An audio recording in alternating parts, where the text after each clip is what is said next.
to the Diamond Adventure Company. It is Saturday, which means finally, after a very long hiatus, we are back with the Stolen Cities. A lot of stuff happened. I kind of want to apologize, but also, holy mother of God. However, we are back. Waffle! Good!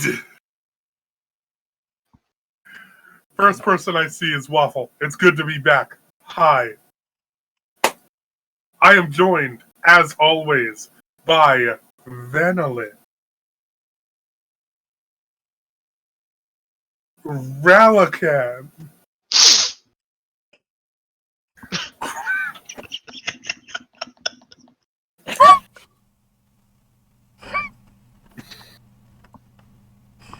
Cross, He's gonna kill us, Spaz. We are gonna die on stream. and our I hope you lovable are ready. automaton, Best Boy, now that Ralacan has ruined everything. Jason. This fucking Friends ass intro for Lucas. Oh, hi. Didn't see you there, motherfucker. Oh, thank the Lord. Oh, man. Not yet, Waffle. We'll get there. Turn off the pollen. Turn off the pollen. Fam, turn off the clouds. Turn off the whole goddamn heat. Just enough with the heat. For 3 of the 5 of us, we're in New York. A hurricane's about to hit. D&D will continue until morale improves.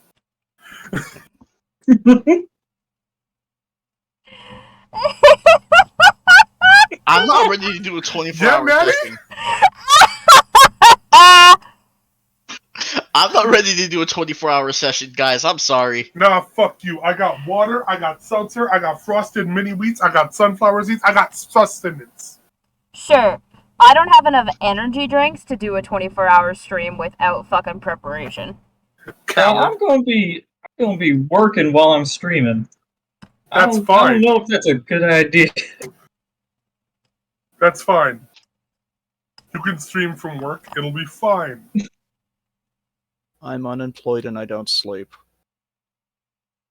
Yep, Like a because we've true all been union. working. You've been farming potatoes. To be honest, it sounds like Tim's the only one who's prepared. In any case, it has been 7 days since the fall of New Manhattan. What? What, Maddie? What was that fucking face? Maddie, I'll suplex you through a coffee table. What was that face? Just the way you said that, I'm just now thinking, oh, when did we It's get been into... 1 week since the fall of Manhattan. No. When did we suddenly show up in the ring? The way you delivered it, man. I've never seen The Ring. But also didn't expect you to start making horror references, given My you, strong aversion to them? I mean, I was going to say you being a coward, but yeah, let's go with that. And I'm just adding another movie to the list of things I have to show you. In any case, New Manhattan now sits about a mile off of Manhattan. As the vampires and others that live there seem to be quite okay with remaining somewhat isolated for now. Unfortunately, the implications of New Manhattan existing alongside regular Manhattan has caused some, let's say, geopolitical conflicts that seem to be alleviated, for the most part, by the vampires of New Manhattan's willingness to kind of remain isolated from Manhattan Island proper, at least for the time being. The party has spent the last 7 days recuperating in the glass tower, under the care and watchful eye of the Seven.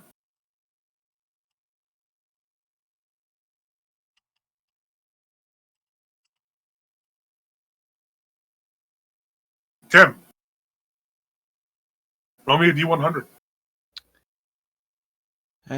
Shit.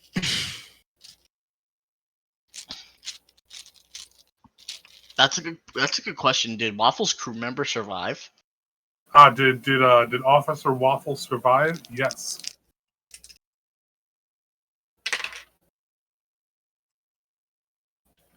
Uh, 83. Understood.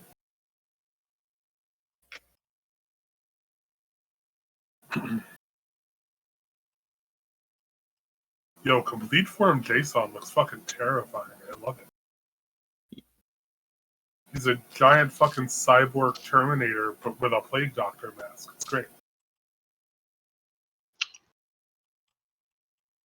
This is his final form. At least I think for now. Until he gets more stuff. You could always give him more stuff. He is a mech. Come on. I'll take it. Well, let's get modular. Modular. Okay.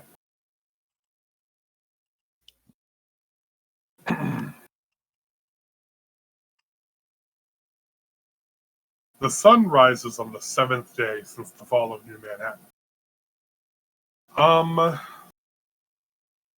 Ralakan. Yeah. I was going to ask who wakes up first, but you don't really need sleep. No, I don't. Have you done anything in particular these past 7 days? Have you purchased a coffin to sleep in? Have you found a nice little cave with some bats? Anything? Bats are not birds. No, bats are not birds. But you know me. Are they close enough to birds? The answer is yes. No. Birds are avian. Bats are mammals. I'm talking about the coffin. Did you get a coffin? An attempt was made. Did you just buy a fish tank and not fill it with water? No.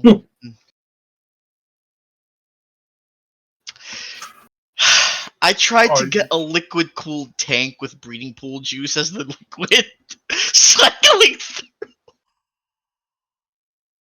As somebody who works in a tech shop selling liquid coolers,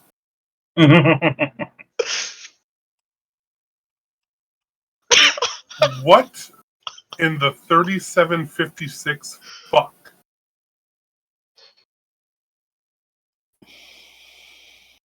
What in the stolen fuck? In any case. Ooh, Waffle suggests that you take up cross-stitching. You know what? It would be something that I would do. And theoretically be good at fishing. As a ranger. Yeah, as a ranger I'd be good at it. And I'm not exactly in the mood for fishing. And it'll help if I ever get hurt. Indeed. We don't need another Fishman Grey's Anatomy, Tim. Good times. Good times. Bad times. Well, what else are you going to use cross-stitching for? Well, I have to fix my net. Fuck off, Tim. I mean, he could use it. Oh my god, yes. But he could use it to start documenting our adventures. That too. Yeah, but I'm more mad that Tim. Yeah, I'm ignoring the pun. Playing with Mike for so long. I've gotten moderately okay at it. Yeah, if you told your fair share of them too. Not with the consistency of him. Fair enough.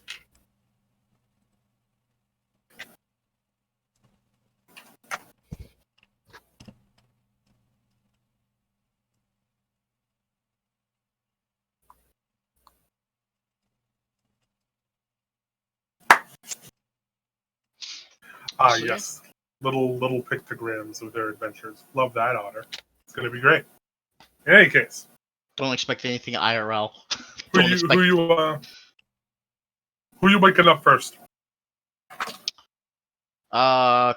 Cross, because I don't think he'll stab me for waking me up in the morning.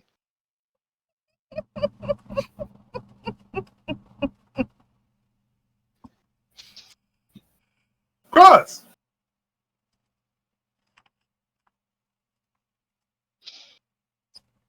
Morning. Morning. I think. Is it morning? I don't know. I haven't checked.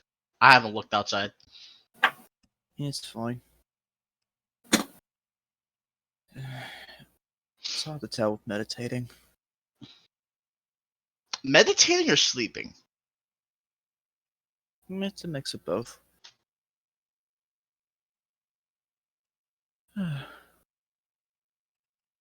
How you been holding up?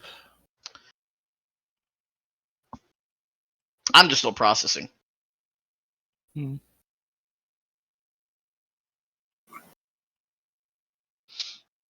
Yeah, I'm still kind of processing too. It's been a week. How long do you take to process? We dropped an entire island. I think a little bit more than a week. You know what? You almost went kablooey. In a matter of a similar week, Cross got his memories back, got uprooted from home, and then had to participate in a massive conflict and also suplex a blood god in the midst of that conflict. And now is effectively the jailer of said blood god. At the moment. For now. For now. Ah! Welcome, baseball telepath. Thanks for the follow. Baseball telepath? That's it. Don't worry, she gets it. Okay. I'm assuming that's your sister.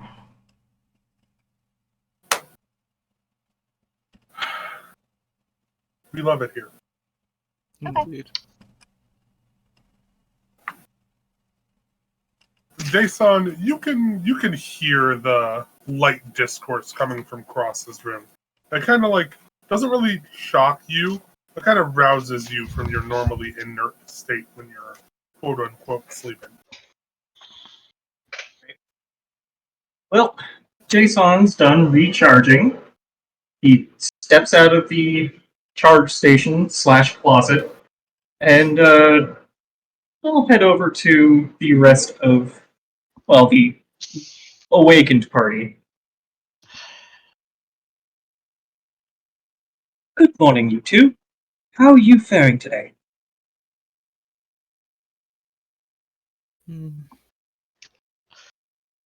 I'm doing just fine. Wonderful. Yeah. It's a good day. Excellent. And, if I may ask, Rolakan, your sleeping arrangements are suitable for you? I don't sleep. I just I motion to the whatever contraption I have at the moment. This, I guess. Fascinating.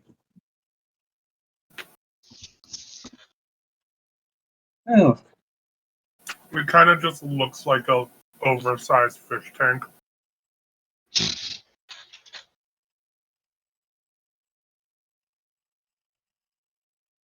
He tried to get the filtration system to pump breeding pool juice, but it broke. So he just put breeding pool juice with ice.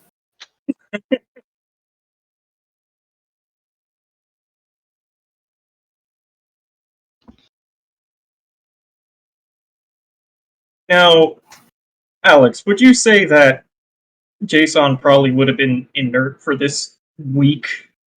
Already been like, I don't know what the party has been doing for this whole week.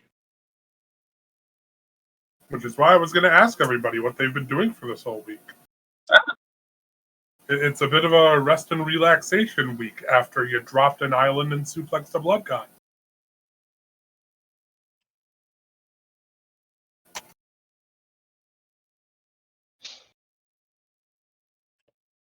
Oh, yeah, I guess despite my intense hatred of birds, or in spite of my intense hatred of birds, I think would be the best adjective best form to use.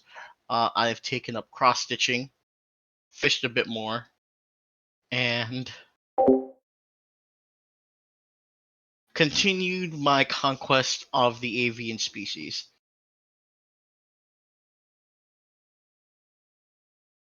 I guess we're just gonna leave it at that.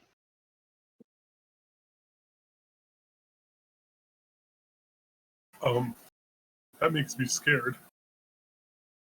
Hey, listen, birds are evil. Are they?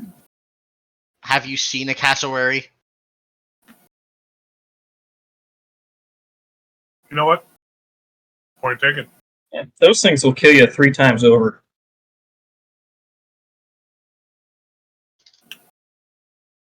But yeah, I'm guessing at least after the incident of flying island falling into onto ground level, Jason probably would have helped with any sort of cleanup or repairs of the city, particularly any damages that him and the party may have caused. At the very least, to kind of just clean things up and see how the spirits of the people who survived are, like how everybody's hanging in there. You've been able to assist with the majority of the recovery efforts. The people seem to be somewhat anxious given their new position right next to Manhattan Island proper, but most of them seem to be in somewhat high spirits. They're confident that the varying governments of Manhattan Island proper can form a peaceful and amicable relationship with New Manhattan. Jason is pleased that despite all the chaos, we've managed to do this with as little casualties as possible. Another job well done. Fire burning in the background. We saved the city. We did it, Patrick! We saved the city! Venolin. Uh-huh. First off, what have you been doing the past week? Rooting? Yeah, I mean, isn't that my natural state of things, though? Unfortunately. Alright, look. You lose your entire family to a bunch of vampires and then come talk to me, okay?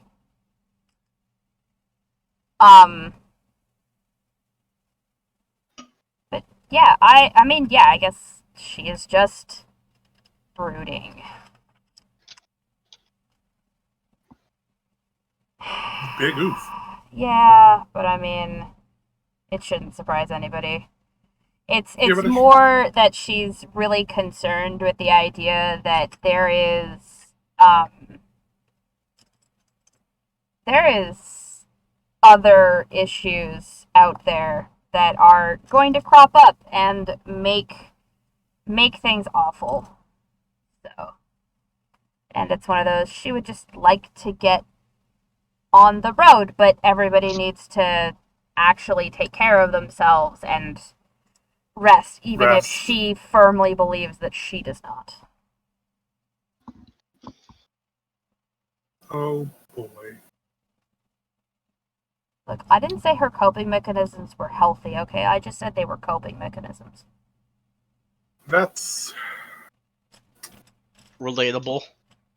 yeah.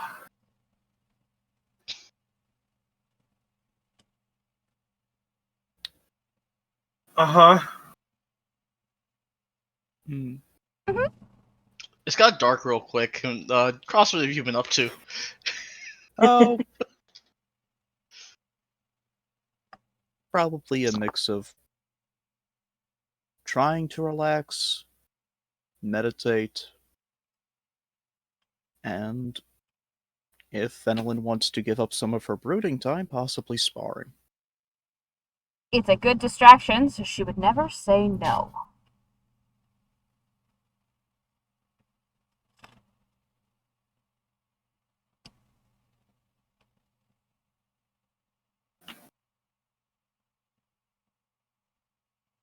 In any case, you are quickly roused from your latest bout of morning brooding before coffee by the sound of your compatriots waking up.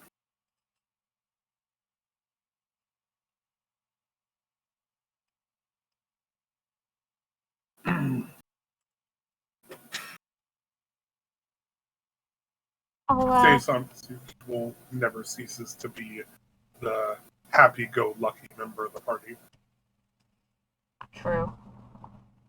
But we love that for him. We do indeed. Indeed.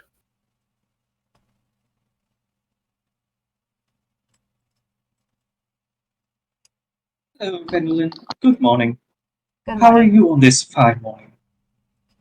Well, I've been better. And, that's all I'm gonna say on it. Because there's no need to keep repeating things that I have already said. So. But, are you sufficiently charged? Are you feeling better?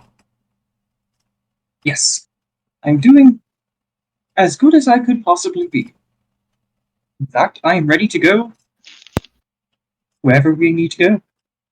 How does everyone feel about going east, right? Yep. Raul looks down at the coffin, back at the party, down at the coffin, back at the party, adventuring gear, back at the party. Off we go. We're not taking the coffin with us. I'm aware. Just so we're on the same page. I'm very well aware. Okay. Hmm. Good. Good. I just wanted to be sure that we were on the same page. Yeah, I've been getting a bit antsy myself. I don't like the fact that Alzen's still out there somewhere. Alright, he's a thing, so. Yeah, I absolutely, kinda. totally did not forget. Who knows what he can do now? Well, whatever he can do, we're going to stop him. Because it's the only thing we know how to do. Because that's what heroes do. Shut up. That's not what I said. See, here's the problem. You're not going to throw a ball. You're going to shoot an arrow. And if that plinks off of a wall, you're dead! I'll walk it off. It's fine. Fuck up!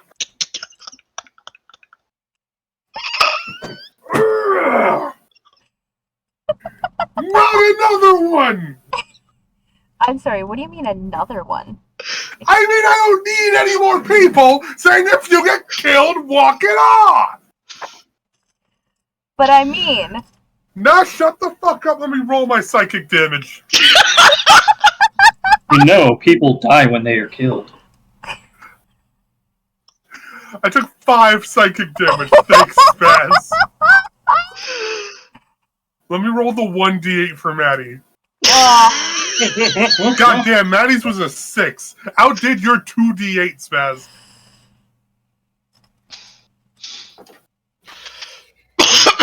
Those are rookie numbers, Ral. You gotta get those numbers up. I feel I like mean, if you insist. I Please feel don't like get I should apologize, but at the same time, I'm not sorry. So Nah, fam, I can't give you uninspiration. So, Uninspiration. Inspiration? inspiration. he really, really hates that line from the Age of Ultron. If you take too much psychic damage, it should just end. Oh, Lord. You're probably right. Yeah, that's probably what should happen. But it's not gonna, because we're just gonna keep dealing psychic damage. Nope, if I take too much psychic damage, I'm just going to play the end card. We'd like to thank our sponsor. Oh, man. Okay. Well, anyhow. So, how far east are we going? Well, to the wall, since that's where Alzin was headed.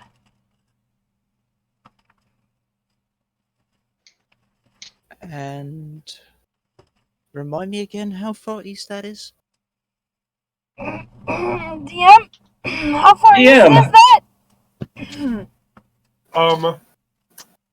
Pretty far. How far in kilometers, DM? Oh, let me actually The calculate that. Mance is gonna get his whole protractor out. Didn't realize you needed a protractor to calculate kilometers. Like, I'm not judging Spaz, but like, protractors are used for angles. Like, are you okay? No. Like, sir, I know it's been hot, but like, you're taking that to a whole new level of dumb. I know it's been a while. I get it. I quite literally at work today, I was telling people that they could get their Ubers to their left, and I point right. And I'm not mirroring them. Like, I'm just like actively just like on their side. Just like, yeah, you can get your Ubers to your left. Wait a minute. Like, I legitimately like stopped. Just like, did I just? I crawled into a corner and I told them, give me a moment. I need to process my life right now. And they gave it to me. They were really nice people. That's good. I realize people are hearing my Discord sounds, which they should not be doing. Well, on the bright side, here's what you can do. Next time you catch yourself doing that, what you do is you start doing like the Scarecrow from the Wizard of Oz, and you just kind of just go like that way. That way.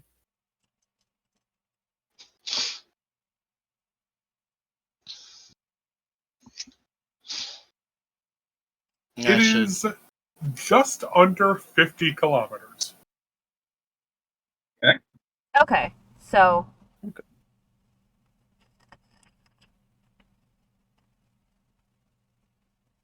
Or about 25 miles. For those of us who... And where are we staying? The glass tower? Mm-hmm. Which, geographically speaking, if I remember correctly... For the New Yorkers in the party, that's City Tower in Court Square. Mm-hmm. You guys do not know geographically where the wall is. Only that there exists a wall somewhere on the Eastern Island. Is there a map that we might be able to look at that would tell us?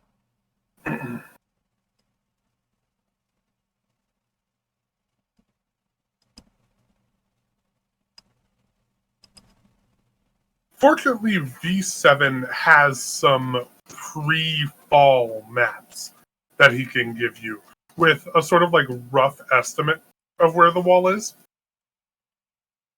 which seems to be a little before the halfway point of the island. Okay.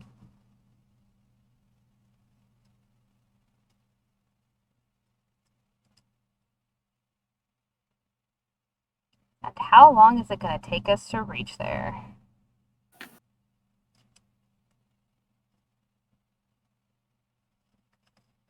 Based on what we know our previous travel speed was. If you guys can procure a horse and carriage, it should not take you more than a day.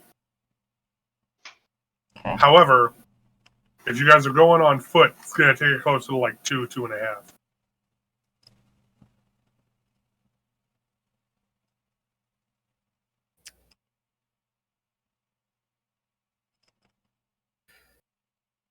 Okay, and would we know of any stables nearby?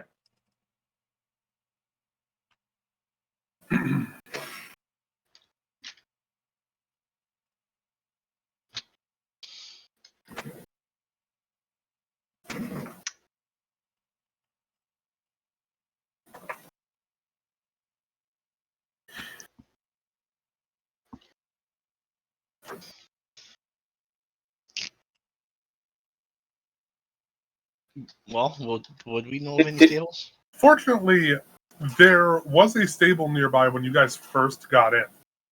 However, it was slightly overshadowed by all of the vehicles that seemed to not need horses. Right. Do they even work now? I mean, they still have access to magic and gasoline, so theoretically, yes. I don't know that magic stuff. I'm a fish. So, do we want to get a magic carriage, or should we just do horse and buggy? Well, horse and buggy is familiar. I would be down with horses. Horses it is. I'm curious about the magical mechanical carriages, but a horse and buggy will do as it is what we are most familiar with.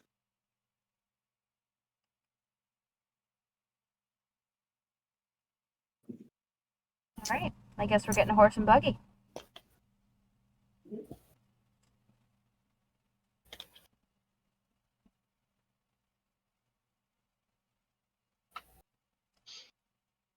And off we go to the stables.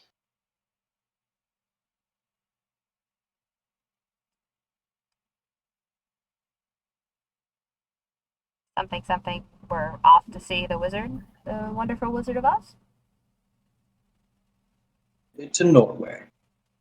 Let's go with that. It's not delivery. It's DiGiorno. Wait, I thought it's not delivery, it's Delicio. What?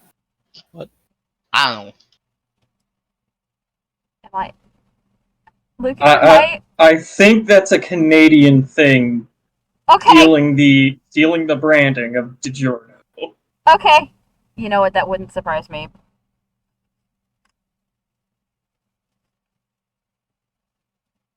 That's the most perplexing thing that I've It's seen a this soup. week.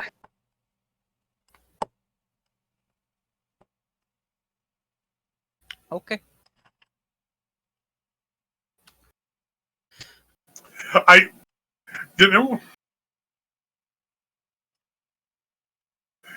This just reminded me of a very bad meme from like 5 years ago that I thought would prove my point. Because, like, it specifically references, like, a DiGiorno pizza. However, I just went back to check the meme. And it's a Delicio pizza! Meaning either whoever made it is Canadian. Or I don't know what. Lucas, you will probably know of this meme. But I posted it in Stolen City's chat.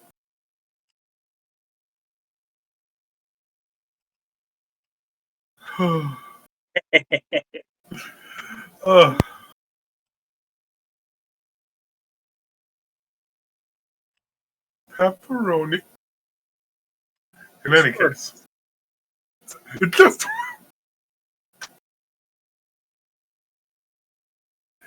Okay.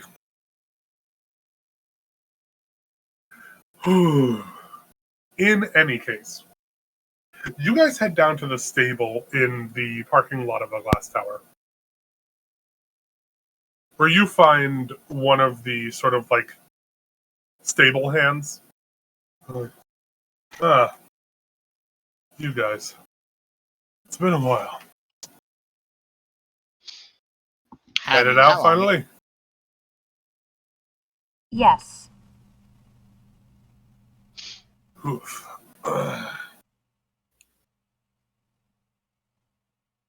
How many you need? 2 or 4? I think 2 would be plenty. And a cart, if that would be feasible. Yeah, I can get you something on the bigger side. Most of the people around here use the either the magical ones or the gas-powered ones nowadays. Not gonna lie. Given your friend being a robot and all, might not be a bad idea to see how he works in one of those. Are they difficult to operate? There's a bit of a learning curve first starting off, but once you get used to it, it's pretty okay. I did drive an island. May What? be able to drive a carriage.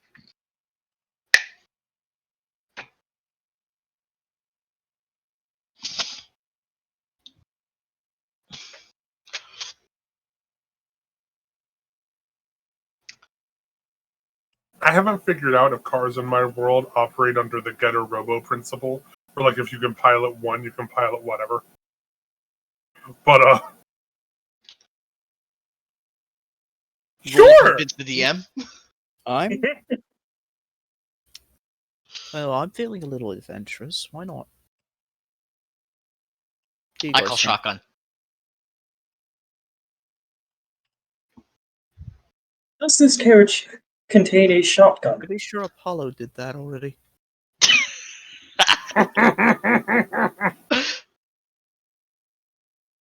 That's a callback joke. I love it. It's an old callback. Yes. Old but gold. In any case, the stagehand gets a little bit enthusiastic when you mention wanting to give it a shot and being adventurous and such. And points you guys to something that looks no bigger than the cart he was about to give you. But seems just roomy enough to accommodate all 4 of you. Uh-huh. Wonderful. There seem to be some rather comfortable looking chairs inside. You're not sure what they're made out of, but they look so like almost leathery. Did this man just give us a fucking sedan? More along the lines of a station wagon to accommodate Jason, but Nice. yeah. Man couldn't give us a sprinter. To be fair, I don't think Jason would fit into like a sports car, so. Sam, only reason y'all aren't getting a fucking Prius is because of Jason being too big. Oh, thank God. You're lucky y'all don't get a Mini Cooper and strap him to the top of it. Like, Just get a fucking sports car. Jason and I just hang glide off of it. you think that's funny, do you? Wait until you pass the telephone pole.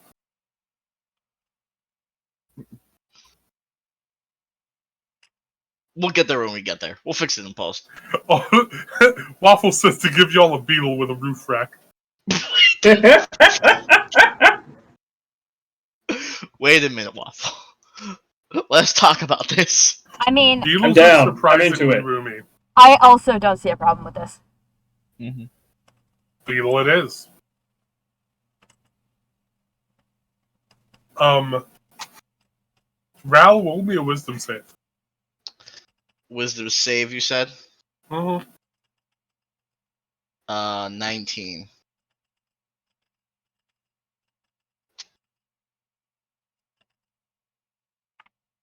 The stagehand takes you guys to this, like, slightly smaller looking, rather roundish blue car. And you are suddenly overwhelmed with the urge to punch a member of the party.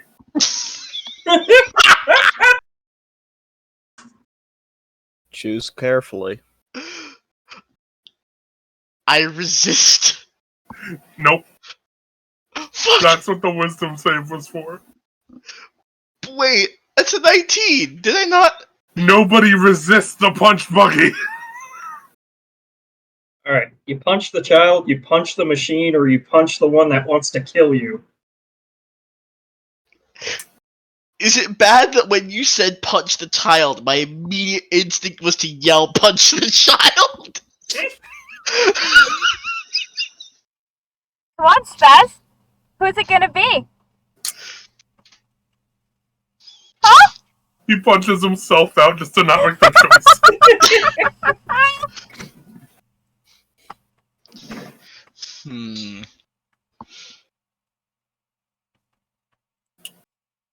I'm gonna punch Venelin.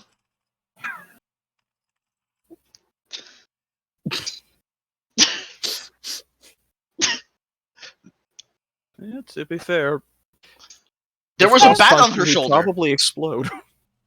Renlin, you take exactly 1 point of damage as Relican just like. Okay. There was a bat on your shoulder. What do you want? My retaliation to him doing so, I'm just gonna lay him out. I'm gonna punch him back. I'm just gonna lay him out.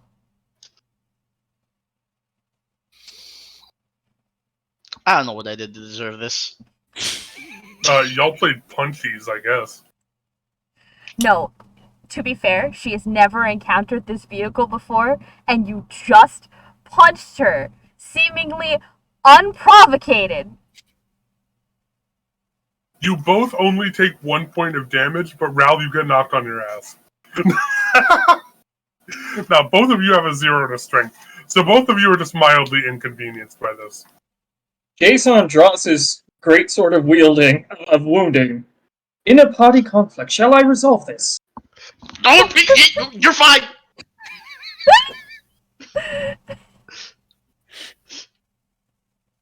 Understood. Spaz, let's hope this 1 point of health is not gonna come back to bite us in the ass later. Alright, so we have a punch buggy. We have a Volkswagen Beetle. With a roof rack With for a Jason. roof rack for Jason, and I can only imagine as Jason climbs up how low this thing fucking rides.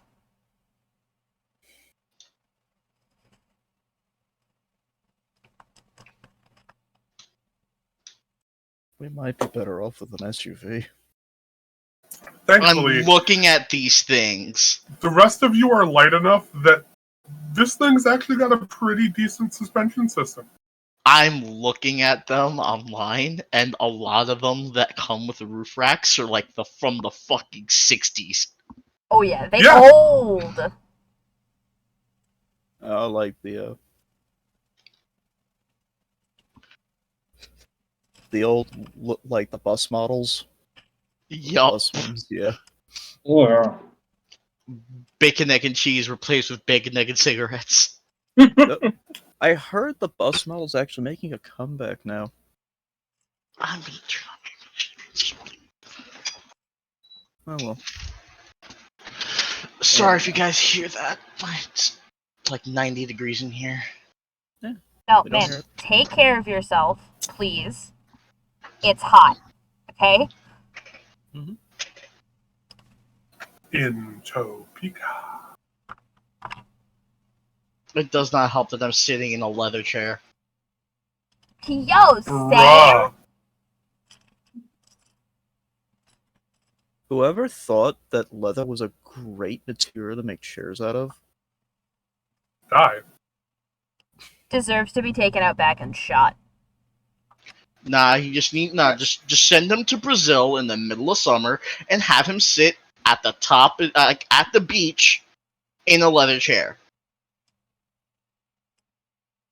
Matty Sweat provided by AK Racing Gaming Chairs. Use code. Gross! That is gross! Nobody wants that! No, Spaz, shut up. Don't say it. In the words of Fowler Laundry Solutions, www.thiswebsite.com, I hate it here. I just fucking looked up my laundry card. Fam, I almost made a bathwater joke. I can't make a bathwater joke. No, you cannot. Like I said, nobody fucking wants that. Moving on. We have a beetle. Everybody's loaded in. And we are driving. Wait. Oh no. Who's driving? Not Cross. No!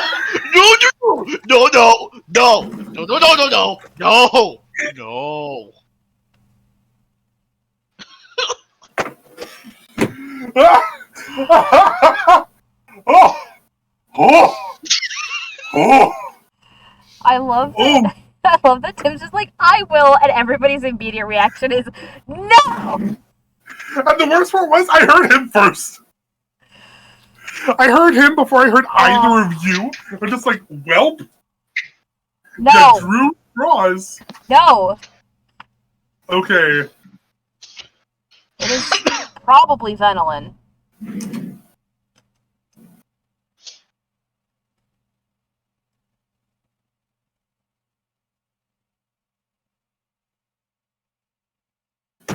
Wait a minute, don't I have night vision? I do, so I can you also... should. You're a freaking vampire. I don't know. I originally planned to be a Simic hybrid. I didn't expect to have an existential crisis that turned me into an immortal being. Didn't plan for having your character having an existential crisis? I just go with the flow. Look, man, are you really a D&D player if you don't plan for your character to have an existential crisis? I'm a very method actor. Appreciate that. I feel like my follow-up question is, are you telling me that you don't have existential crises? Which, Listen, if you told me no, I know you're lying. If I don't wake up with an existential crisis, something's wrong for the day. Just like, oh look, I'm existing. Fuck. I'm about to make it everybody else's problem. I feel it too, Waffle. I feel it too. Anywho.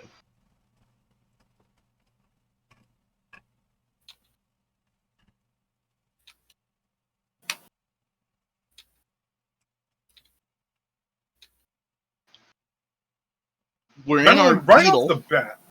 Right off the bat, this thing drives way faster than a horse. And seems to handle a lot more efficiently, too.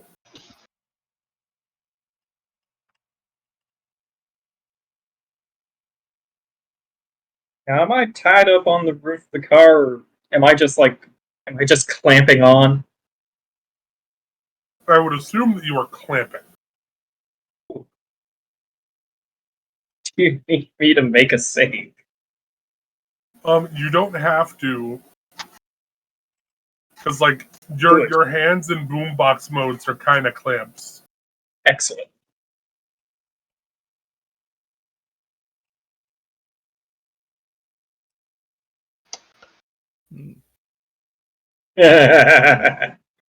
Wait. I'm into Yes! it. I'm into it.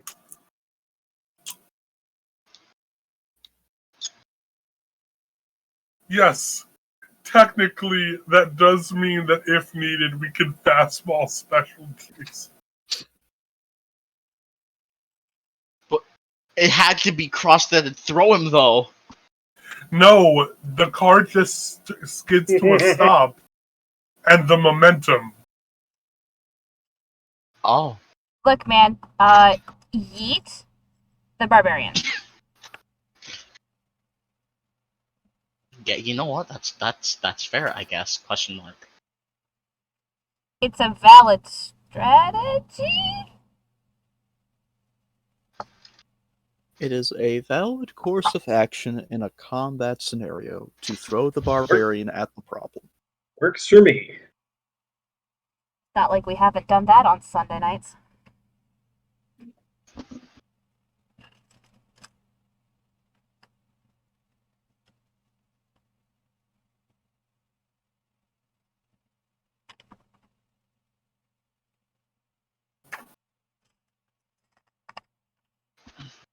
In any case,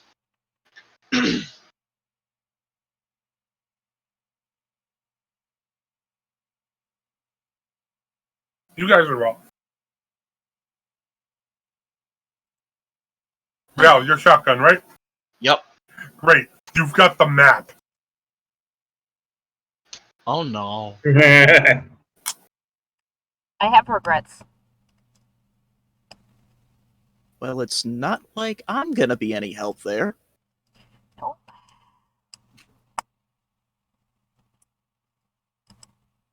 Well, he's a ranger. He should be able to read a map. I'm on the roof. I can't read GPS.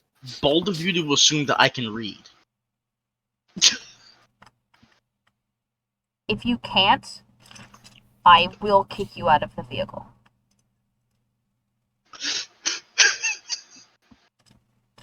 But he has the map.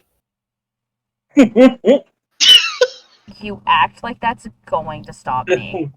I'll make do.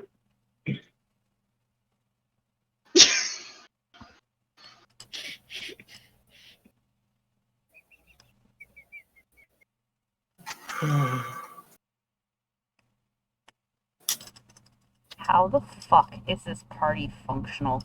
I don't understand. We really It isn't, shouldn't and that's be. the best part. We really shouldn't be. But like, we're not even the epitome of failing upwards. We're just competent at what we do. We just look like idiots getting there. I mean, the Three Stooges were successful. You did not just compare us to the Three Stooges. Yeah. Sounds like he did. It does sound like he did.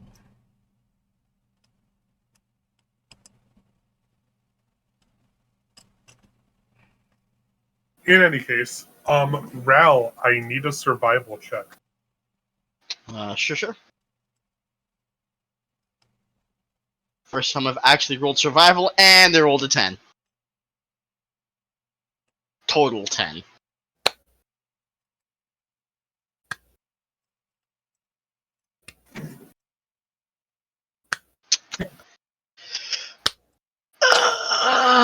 Pain.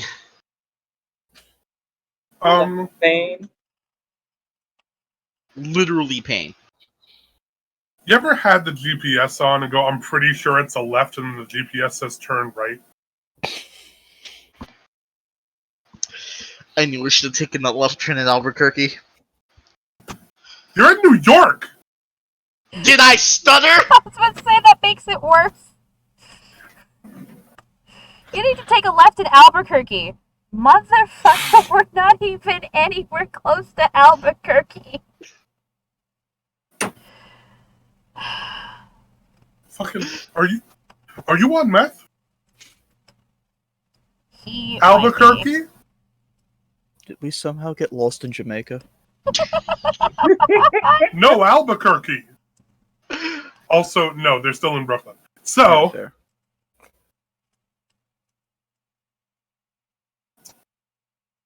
oh Lord, in a fjord. Okay, where are y'all? Y'all are over there. Great. I know exactly where you are, except I don't. Where are you? There you are. I know I don't know. Why exactly don't you where make a you are. survival check? Wait, did I just end up in Williamsburg? Yes. Fuck! I feel like I should be concerned that we wound up in Williamsburg, except my version of Williamsburg is probably nowhere close to the Williamsburg that you are referring to.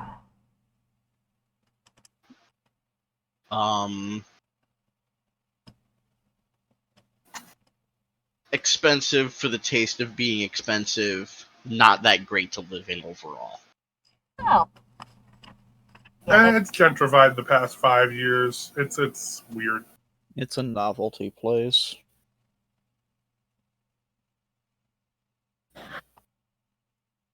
I don't even know how else to describe it, but that, like, wow, there's a lot of white people there. Yeah, that is accurate AF. Nah, fam, like, for like a good 20, 30 years, the place was all people of color. And then all of a sudden, past like 10 years, maybe. Oh! Sounds about white. Fuck! Ah, yes. Thank you, Lucas. We love you. You guys end up taking a quick detour through Williamsburg before finally hitting what looks kind of like a main road.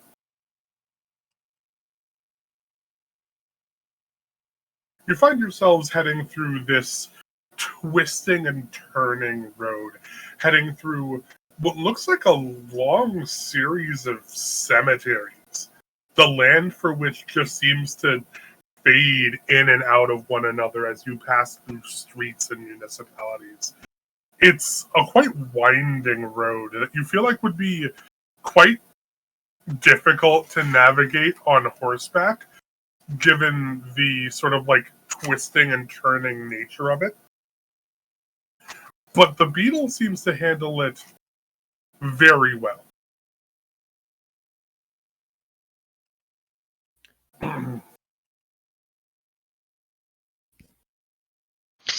hey, look, Good old German engineering.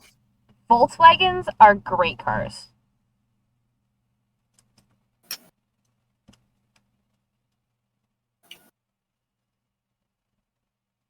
But no, it's all my family drives.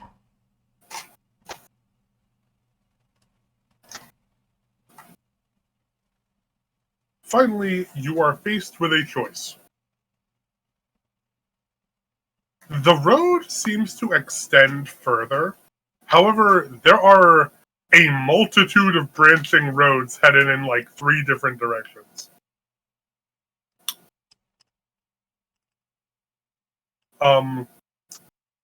Ral, give me another survival check. Oh lord.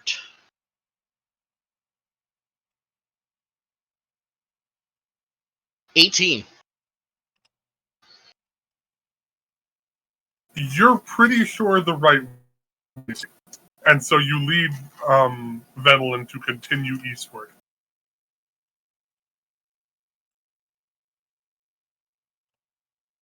Awesome.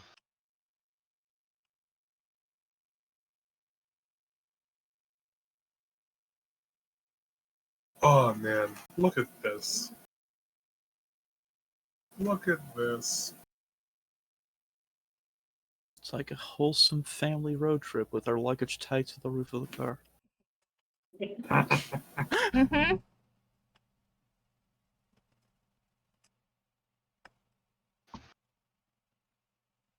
Pretty much.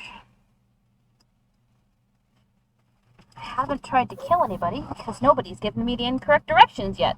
Except for apparently a very brief detour through Williamsburg. Okay.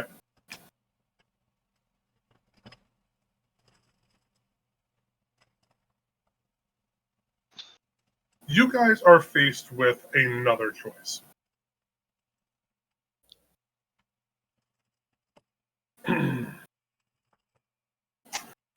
You guys finally continue down through as the road you were going to ends up fading into a secondary road that has another set of sort of branching paths. Now, from the map, you know that V7 marked for you a vampire stronghold that's a bit closer to the southern side of the island, which seems to also be quite near to a forest known as Dwight's Expanse. Alternatively, It seems that the areas northward are significantly less populated, and thus might be a bit safer to traverse.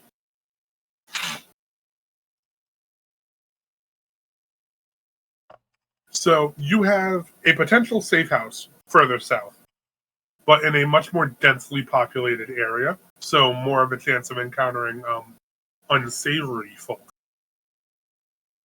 Or you can head towards the wall on a path that is significantly less full of people, but not have the benefits of being able to stop somewhere safe along the way. I kind of let the party know what the options are. So we've got crowded or not crowded. Both of those options sound unappealing. Agreed. Going directly to the wall. I have no need to. I do not have any need to rest, and I am more than ready to act when the time comes. Wait, neither do I. Now I think about it. Wait, why don't I just drive through the night? Do you know how to? I had to stop myself from saying very dangerous words. Do it, you fucking pussy. What's the worst that could happen? Oh, son of a bitch. He said it. He's manifested it. Excellent. We're all gonna die. This can only go well. I've been kind of comfy napping back here.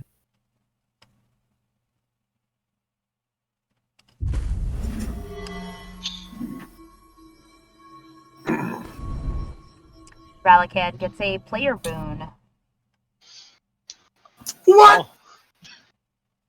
Oh. I Nice. said the magic words. Yeah, you know what? Let's go. I'm driving. The irony being that I was actually having a long discussion today at work about driving. I'm going to use the restroom. And when I get back, you're going to roll a survival check. Lort.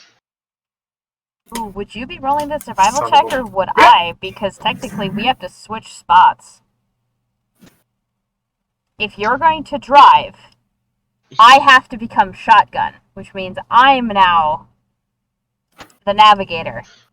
Who's there, Well, lawful? I would assume Ralcan needs to learn which is gas, which is brake, and which is honk. Spell who?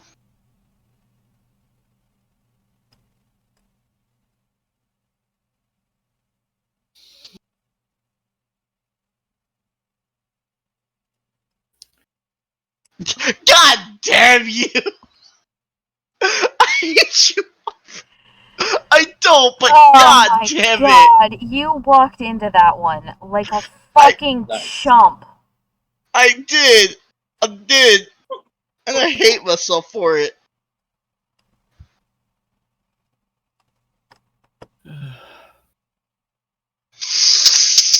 Just walked right into that one.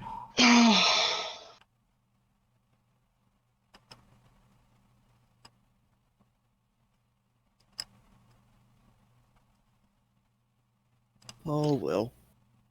Alright, be right back. I'm gonna hang myself now. No.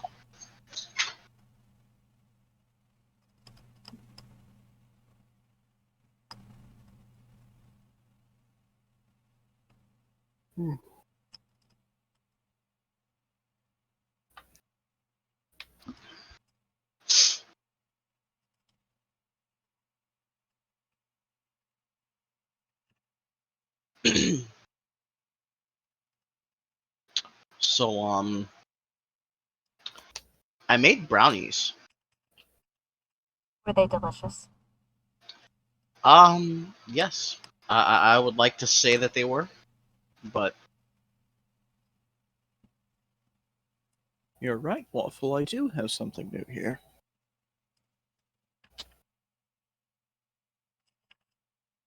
I ordered this through YouTube's a few months ago.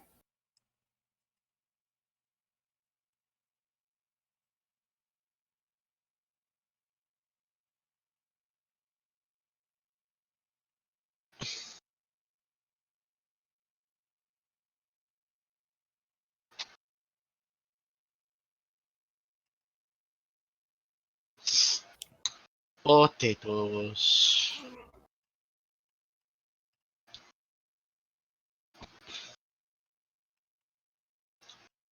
Um, Tim, I don't remember if you actually watched Dingo Doodles.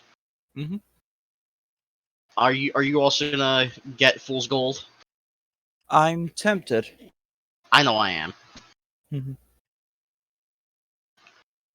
Mainly because I'm so curious to see what the sheep did to deserve the death that they got.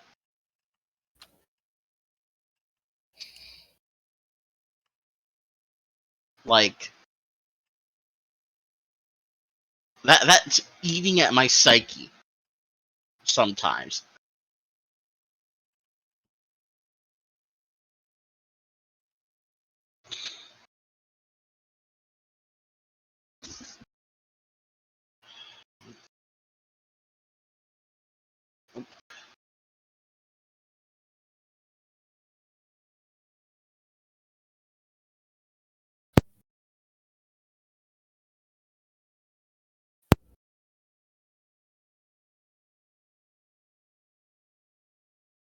Uh, did you know the Norwegian Navy puts barcodes on the side of their boats? Oh Uh, no! nice.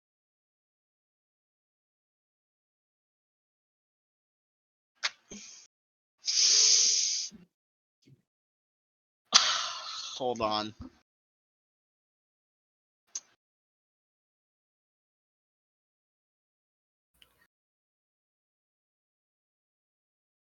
Congratulations, Waffle. I've just taken 10 points of psychic damage. I'm going to take 5 as well after that.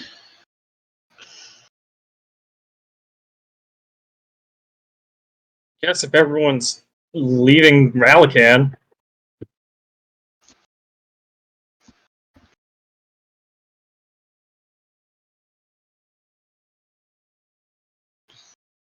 I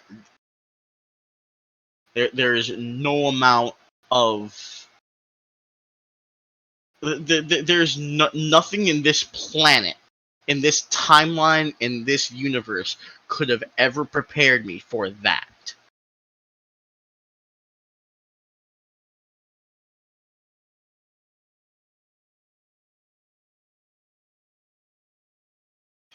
Yeah, everyone's gonna take a break. I'm just gonna be here entertaining the chat. Um, Glad that I could continue to be a source of entertainment, like the fool that I am. I mean, what?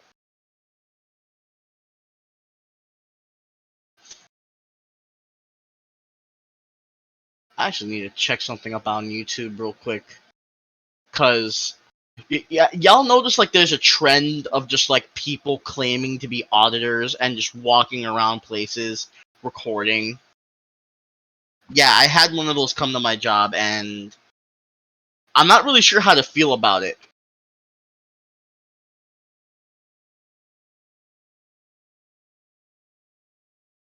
It just does not make me feel. It doesn't fill me with confidence. No, Otter.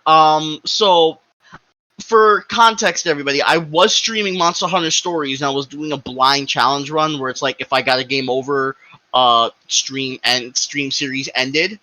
There was one day where I had started the stream. I was trying to do some subquests, and I literally got one hit killed every single turn, and the stream ended in 11 minutes. So it did not go well for me. It absolutely did not go well. It's so bad. I've been looking around trying to find like other games that like I would want to stream as well. I was thinking of playing Mountain Blade Bannerlord, but that just doesn't sit well for me. Um, I'm definitely looking forward to some stuff coming out soon. I'm not really sure how I'd be able to stream that, but obviously like the Pokemon game coming out. It's Pokemon. Who doesn't love it? Especially the Diamond Pearl remakes. You gonna stream a Nuzlocke? You should Uh, stream Nuzlocke. I don't know how to stream a Nuzlocke. I'll be perfectly honest with Pokemon because I don't have like the capture cards and stuff. If I did, I would. If I knew how to. But honestly, I don't think I'll be able to continue streaming because I'll have to like pick up an I'm gonna have to start waiting on my shift bids. I got some live stuff I need to start working on, and it doesn't help that um there's no more pandemic insurance coming from unemployment from the U.S. side. Waffle, what is GRIS? Actually don't know that.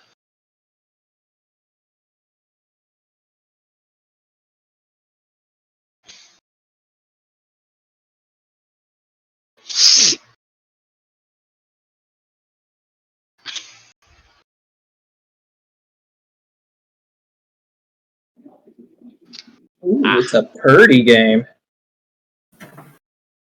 Let me take a look. It is very aesthetic. Oh, I've seen this.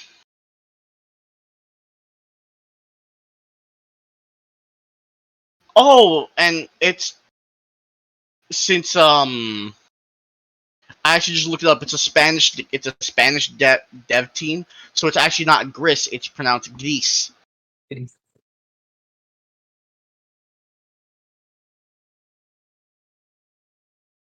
God bless Devolver Digital.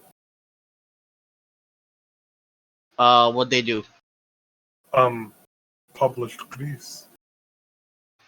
Oh, they did. Oh, Along with Ruiner and so many other games. Hotline Miami. Yep, Hotline Miami is the big one. Which I still have not played, surprisingly enough. That game ruined my life. it's In the best of ways, though. I can't play Hotline Miami. It hurts my eyes physically to play that game. That is very fair. Why harsh lights? Harsh lights, it's the harsh lights, the flashing noises, the isometric view doesn't really lend itself to it. It definitely has like the visual feel of you are literally on an acid trip in a furry suit and murdering everybody, and that's okay. But it's not for me.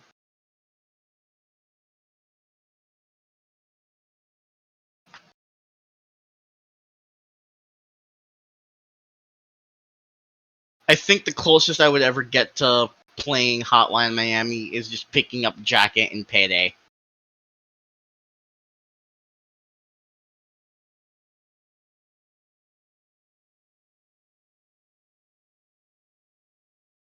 Speaking of which, I should pick up Payday again.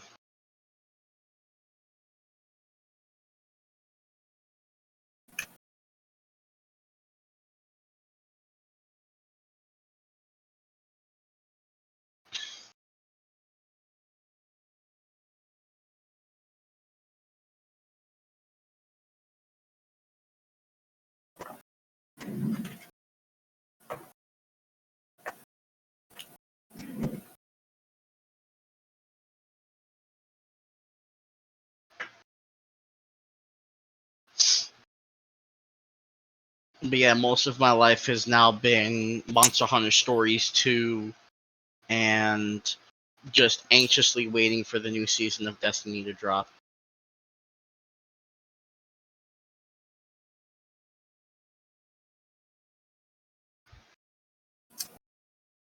The meme of how does King Crimson work has 5 times more views than the video explaining how King Crimson works.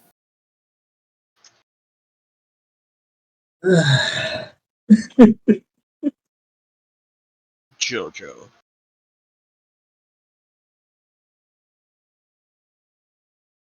Yo, Jolene's theme kind of hits. I've It's actually so have not heard good. it yet. You should listen to it. It's really good. Part 6 Honestly, looks super hype. Honestly, I'm thinking of just like of getting Netflix because there's so much stuff I need to watch that's on Netflix. As a manga reader, Part 6 is super hype, but also very underappreciated.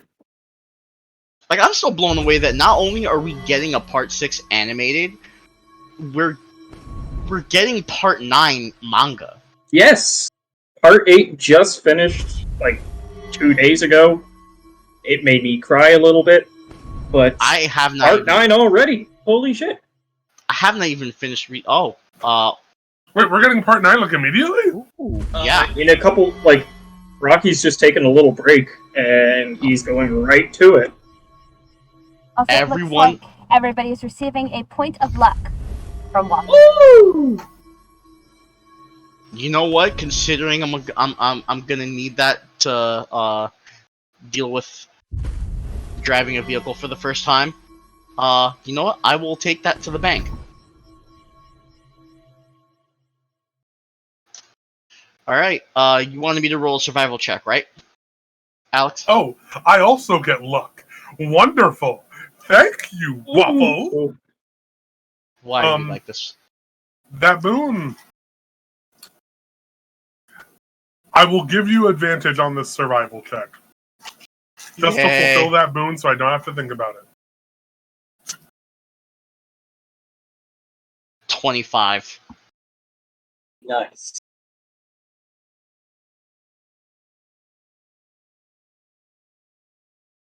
You have finally done the one thing Venelin has been trying to get you to do since the day she met you.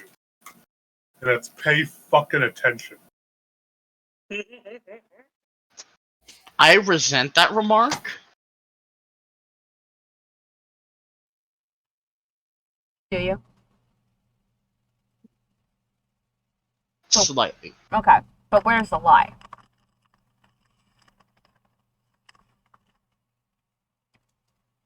Slightly. In any case, there's still the question of do you guys want to take the northern or southern path to the wall?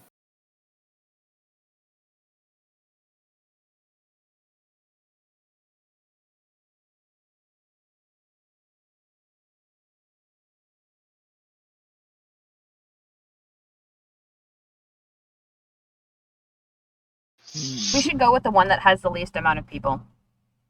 Yeah. Just the direct path.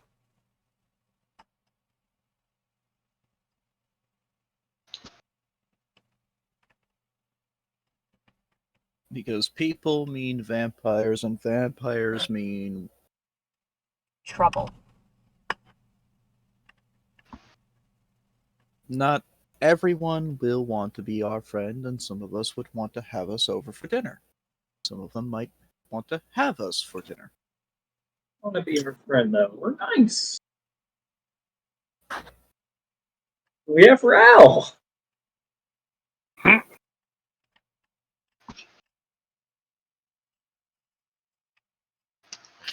I just realized if anyone stops us, I finally have the perfect excuse.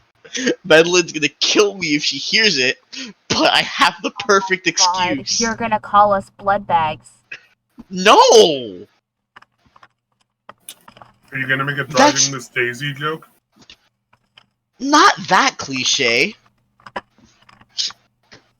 Who are these people in the car? Meals on Wheels. Get out.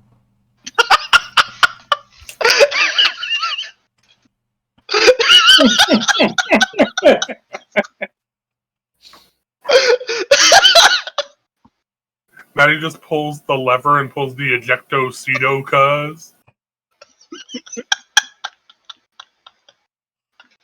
Do not encourage him!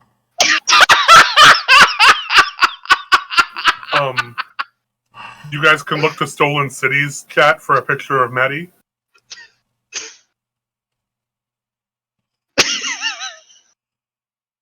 I can't believe my phrase is being used The against worst me part like is, this. the guy that Tyrese Gibson shoots out of his car is a Hispanic dude in the middle of calling him the M word as he's getting shot out. I'm deceased. There's an M word. It's in Spanish. I'm not saying it. No. There. I said it. I said M as in Mary. But, Oh! Yeah, no, I'm not saying that word either. hell, I just said half of it. I hope not. Anyway, moving on.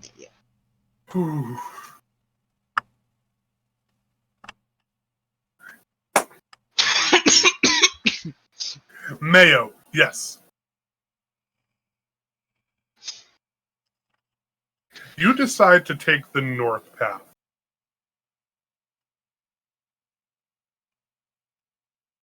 Which, fortunately, does not require you to turn anywhere. Oh, thank fuck.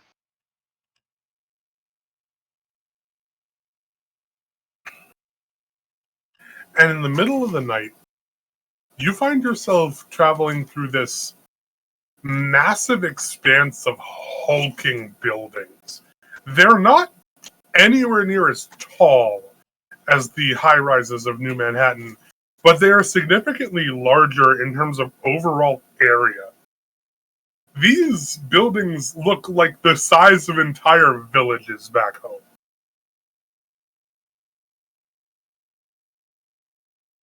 Oh.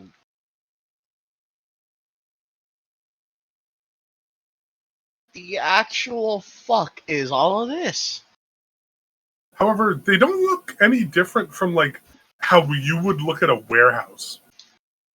They look like giant warehouses.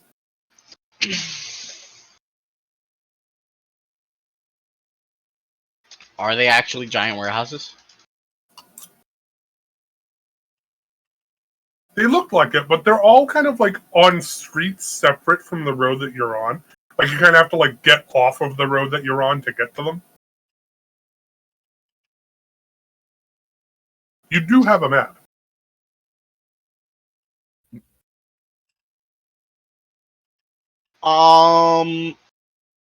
Then I am looking at the map in an attempt to navigate us to where the hell we need to go.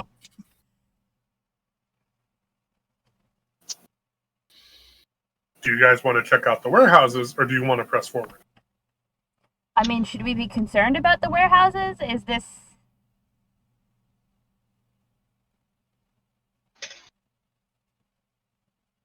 It is not a full moon, Waffle. The warehouses look slightly foreboding on the horizon as you begin to like find them. However, you have not seen a soul since taking the northern path.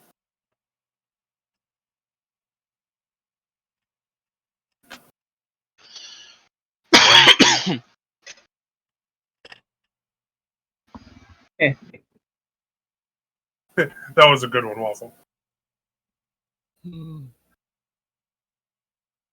Oh, we can always pull over and check it out. Probably wouldn't hurt for us to stretch our legs anyway.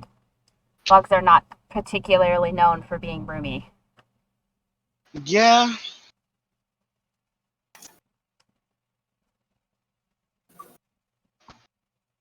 I have to ask, how many bugs have been splattered on my chassis? Fortunately, not many. It's pretty cold right now. Wonderful. Yeah, I wouldn't mind getting out for a bit just to stretch my legs. As Cross says, laying down in the back. Okay. Then I guess we're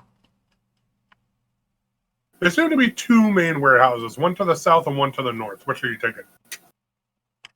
one to the north. Why not?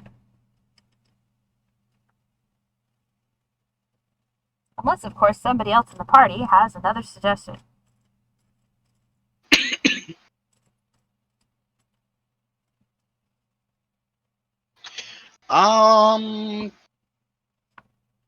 Nope. North. North is North it good. is. North it is. North side.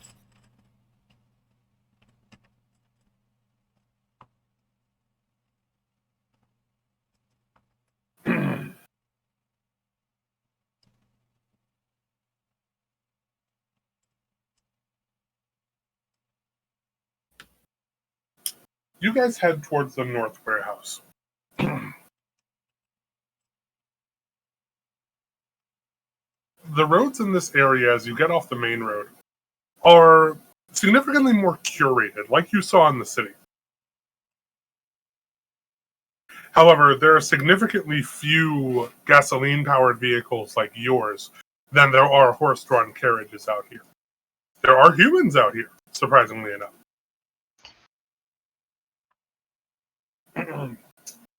Just very few and far between. Okay. Eventually, after wandering through what look like the remains of dozens of small houses and shop buildings, you find yourself inside the area of one of the warehouses. There seems to be, much like the glass tower, a sort of like subterranean area for you to place the vehicle.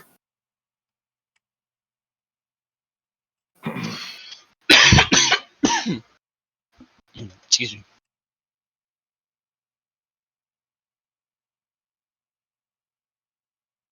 And there are two entrances you can take: an elevator that takes you straight in, or a stairway that kind of leads you to the front.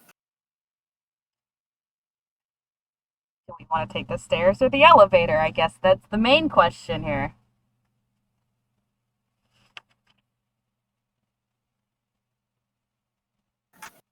Maybe check to see if the elevator's working first.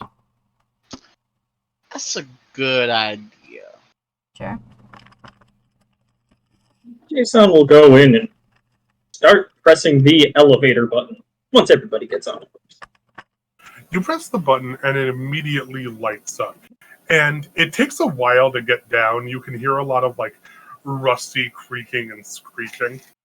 But after about a minute or two, the elevator reaches the bottom and opens. It is surprisingly well kept. You don't see any like things scattered about on the floor or any stains or anything. It looks like the thing has been cleaned somewhat recently.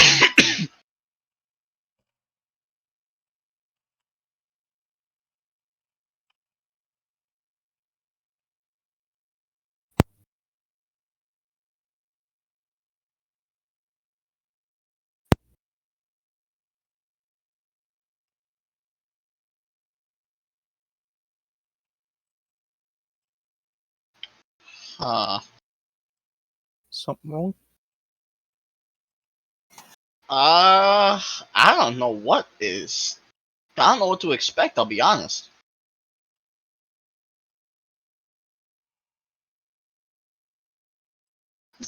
So I don't know if this is wrong or not. It's just a moving room, right? Awfully Shrug. clean. You guys have been in elevators before, so Yeah, but you know, we're in uncharted territory, and clean places in places that we thought were abandoned in a certain capacity wouldn't be clean. Alex, approximately how far are these warehouses from our current destination? I mean, our not current, targeted destination. You guys are stopped. Let me see.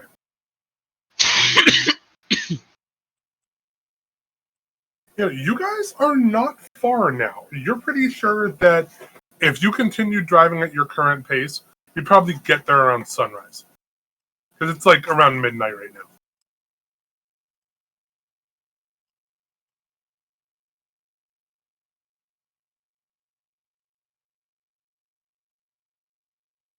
Well, perhaps if anybody resides here, perhaps they may know something or two about what goes on within the walls. Perhaps there's things that we should be wary of. Though I do agree with Relican, I do not know if we are breaking any sort of laws by going into here. But there was no signage to tell us not to. Not wrong. Worst case scenario, we just tell them that we're sorry and leave. True. And if they try to kill us, we kill them. Yep. I Yes. mean, I guess.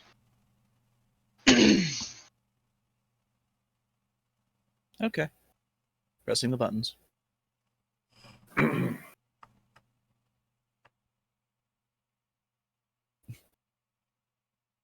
There seem to be only 2 functioning buttons, so you press the highest one.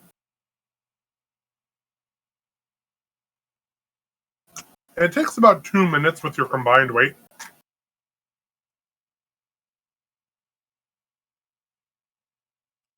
But it leads you to what looks like from the window, as the door opens again, the 3rd floor of the complex.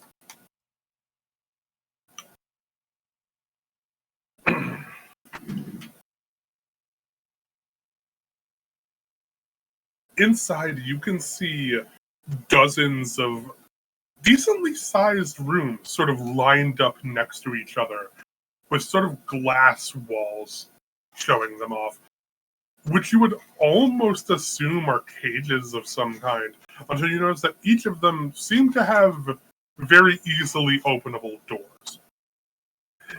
Inside each, you can see a family, sometimes 2, depending on the size of the room, kind of like huddled up and sleeping. The rooms each have countless numbers of shelves and lines on which to hang things, which leads you to believe that they may have served a different purpose before serving as lodging for those who are staying here. A slow walk to your left leads to what looks like a sprawling mess hall, almost reminiscent of Madangard, where you can see a small collection of people seemingly packing up a series of machines and other contraptions that, judging by the smell, were in the process of producing hot food up until a few moments ago. Oh, are you travelers? Yes. I am hoping that it's not too much of an imposition. We've been traveling for most of the day.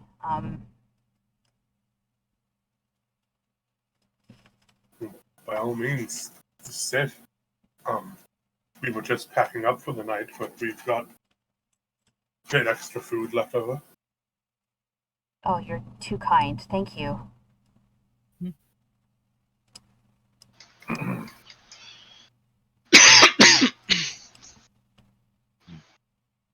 From where do you hail? Neiman, the Expanse? Well, we're from Madangard, actually. Madangard. Surface area. Yes, no, that's... How'd you get off the island? Magic? Magic. Technically not a lie. Well, you have my commendation for making it past the hordes of vampires you'd have had to get here. Oh, vampires are never a problem when you're traveling with me. The family was renowned hunters of the creatures of the night, so they taught me everything I know, and everything for the most part that they knew. What is going on here? It seems to be rather sparse.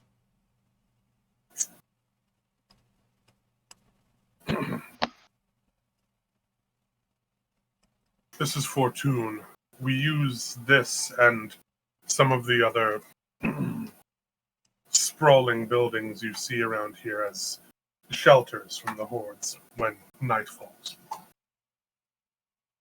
The lack of dense population is due to some slight monster outbreaks in the area. No vampires, but several different beasts of prey that unfortunately most of our ilk are not of the fighting capability to combat. Understood. Have you noticed any of them lately?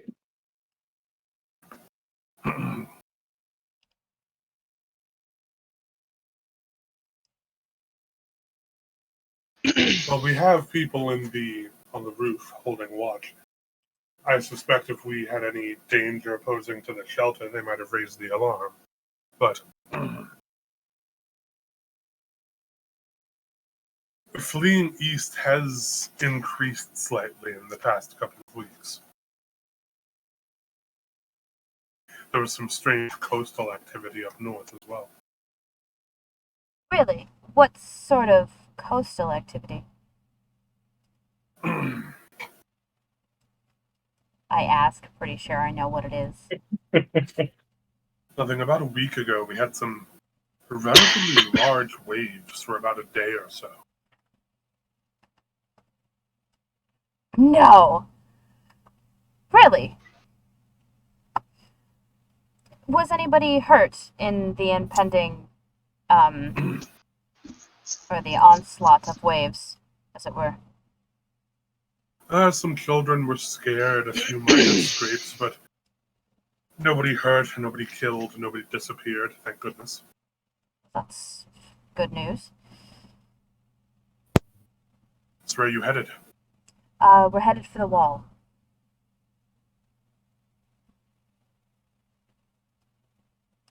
I don't know what you've heard, but there's not much that makes it through that wall. Oh, we're not looking to go through the wall. We're looking to beat somebody to the wall. Remember what I said about my family being hunters of the night? Well, Yes, I believe I heard something similar a long time ago. well, I don't take too kindly to what this particular creature has done to my home.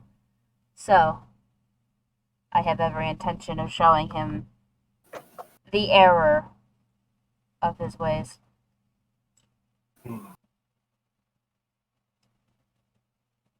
Understood. Well, in that case, can't be fighting evil on an empty stomach. And he proceeds to offer each of you a hearty plate of food. It's not piping hot, but it seems just warm enough to eat. And it still looks pretty good.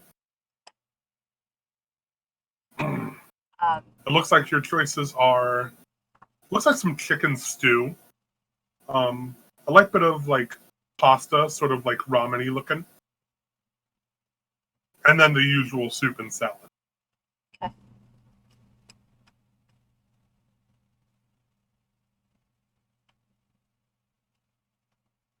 Well, Venolin is definitely going to partake of that chicken stew.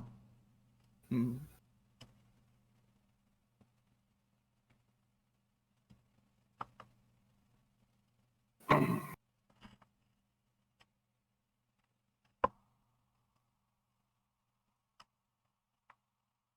Stew sounds good.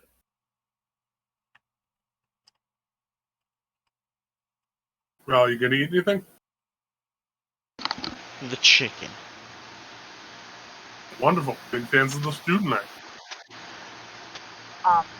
Is there something, perhaps, that we might be able to help your community with?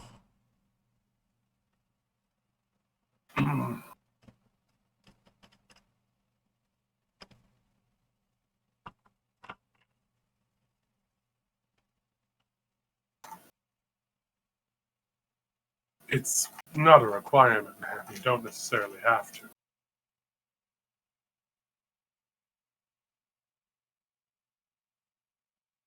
However, if you're looking for the work, hands restless and all that, a particular wing of the shelter went down as a result of the coastal issues.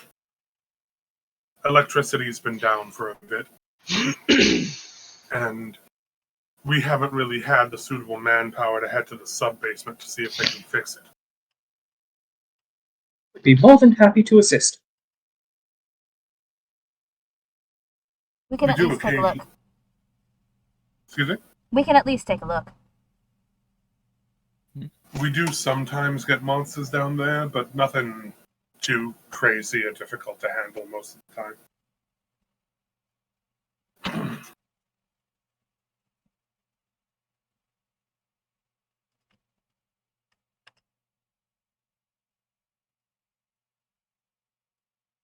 You want to do that now or in the morning after you've had a proper rest? I will leave it up to the party's discretion. Benelit could go either way.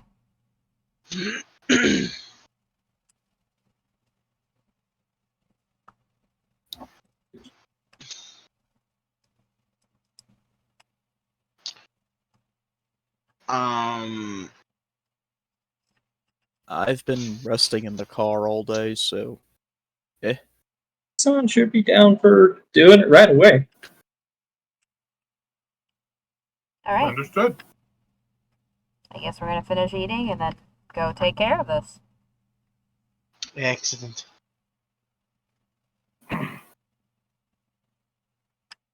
Like the good Samaritans we are.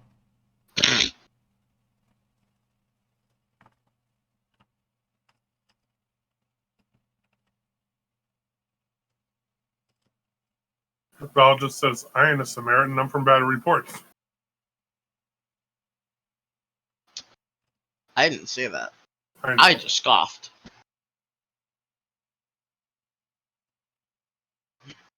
Yeah, because, it's totally not like it's technically our fault that they don't have power.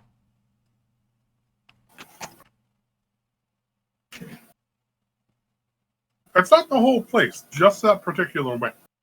Mm-hmm. This is Jason's way of apologizing without directly saying that he's at fault. After you guys are done eating, he takes your plates, cleans them, and starts walking you towards that wing. Honestly, the wing's been dilapidated for some time, but while it had electricity, some of the things inside seemed to serve as a bit of fun play for the children and the younger ones. Fair enough. We'll do our best. Make sure that it can, get up and working again.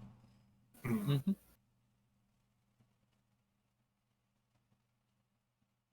And he finally leads you to a different elevator, which seems to have some more button options available. One of them being a sub-basement that seems to be right underneath where you guys park.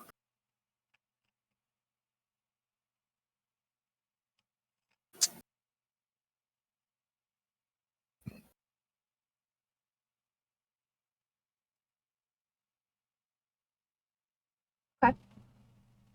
Then I guess we are venturing down into the dark. Mm-hmm. And it is very dark. This elevator is much more sophisticated than the other one. Most likely due to a significant lack of use as opposed to that other one.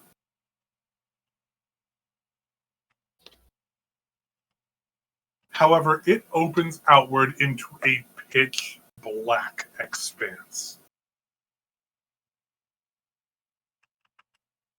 Dark vision. I do. I think everybody does now. I don't know if I gained it through my upgrade, but if I didn't, then no. No, you'd have dark vision through your upgrades. Excellent.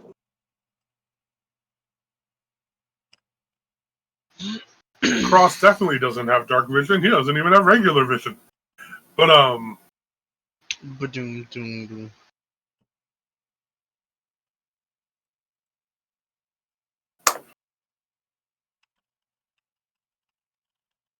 the moment the doors open, you can hear some loud skittering and movement. Even your dark vision doesn't grant you a massive insight into the layout of this place, other than the fact that that very similar to the underground area you guys parked in, it's being held up by a series of massive stone beams. I need a perception check from Ral and Cross, please. Actually, Jason as well. Okay. 15. 16.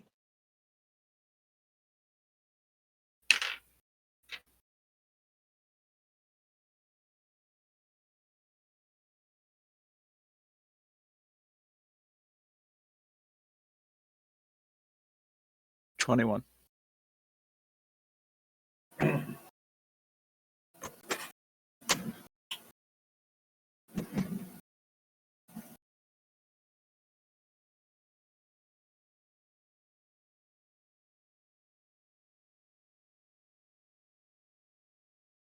Jason, you immediately notice some steel tubing running through the ceiling of this area, and quickly deduce that something like that in this place made almost entirely of stone would likely only be used to conceal wiring. And as such, your eyes immediately tune themselves to scan for an electrical current. And you manage to find what looks like a breaker box on the far side of the floor. Ral, you step out and can immediately feel the ground is still a bit damp, most likely from light flooding. However, you stick your toe into a faint puddle and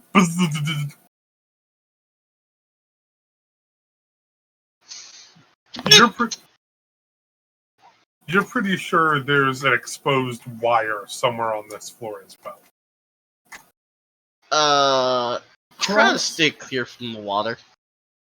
Cross, you can hear the faintest of buzzings coming from sort of like the far east of the floor from where you guys are. Whereas Jason, you can see that the breaker box is somewhere to the far west of the floor. Okay.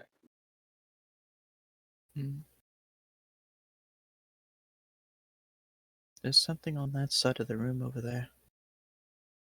It's buzzing. Interesting. I have found the breaker box, which should likely be the source of the power. But do watch your step. Do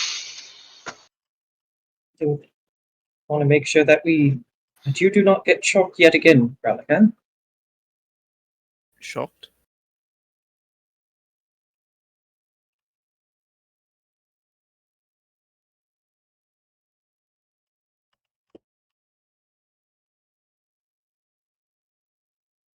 Now you said there was buzzing. Where is that coming from? Cross will kind of point in the direction. Jason will head over there before going to the breaker.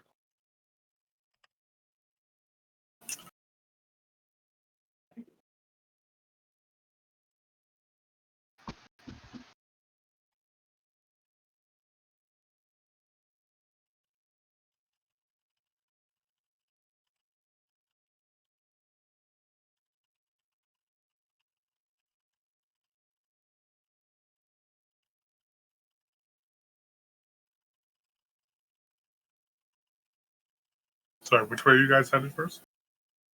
Going in the direction of the buzzing. Okay. I will need another perception check from everyone, please. Yeah, there we go. 16. 8.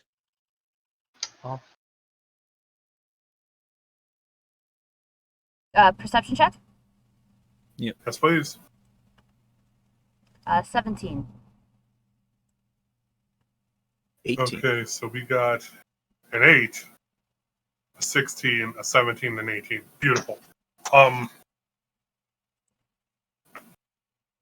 Jason, you step into another slightly deeper puddle, and as you are shocked for 8 points of electric damage.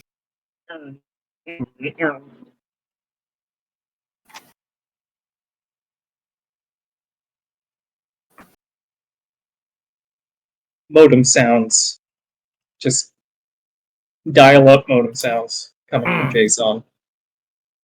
I love some good dial-up mode sounds.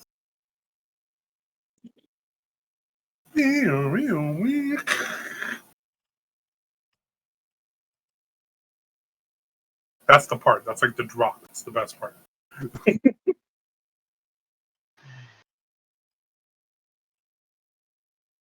any case, the moment that happens, the rest of you kind of watch your step. And those of you with dark vision can immediately note that the water seems to start to cover most of the floor heading down this way. The floor kind of depresses a bit in this area. Ral and Venelin, what are the extents of your dark vision? Check that. 60 feet. And I'm pretty sure Rallycan is either going to be 60 feet or he'll be 120 feet. Actually, doesn't say. Give me a moment.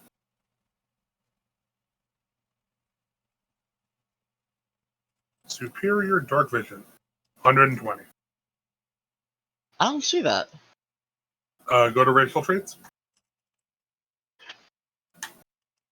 There it is.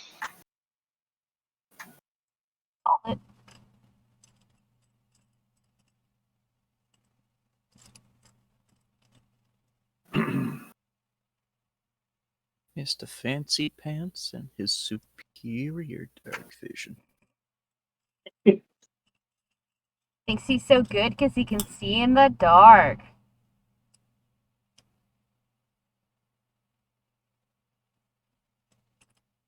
I say, also being able to see in the dark, just not as far.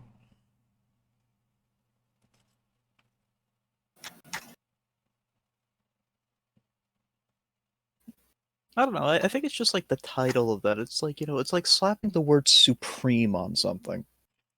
And just like saying that it's significantly better.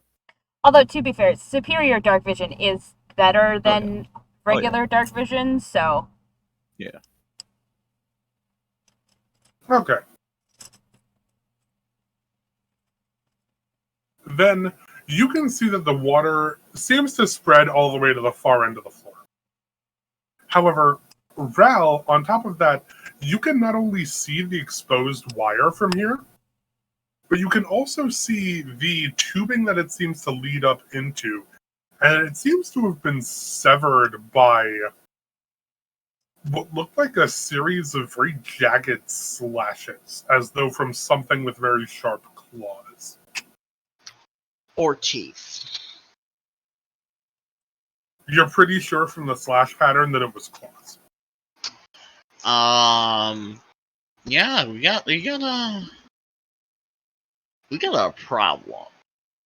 I never like when you specifically tell us that we have a problem, because typically if you're telling us we have a problem, it's something that's gonna try and kill us. Is it something that's gonna try and kill us, Rallycan? If I say no, will you not be upset? I feel like if you say no, you're going to be lying to me. So yes, I would be upset. Understandable. I'm pretty sure there's something here with very sharp claws that is going to attempt to kill us. Okay, well, at least now we're prepared. After all, forewarned is forearmed, right?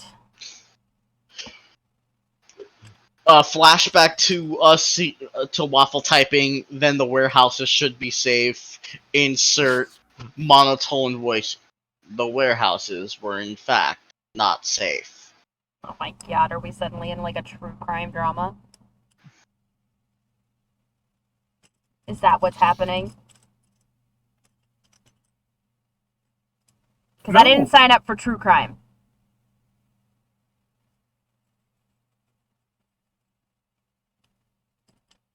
Till we find whatever is down in here, we should probably find a way to fix this wiring up. Perhaps cover it and try to reattach it to the tubing. Correct me if I'm wrong, Christian. Did you say that you had like last roll of duct tape? I'm sorry. I just have to unpack the fact that I just heard my first name for the first time outside of my family in actually months. I was scrolling through all the different names: Ralakan, Spaz, Protestant, Catholic. You know, all the different names.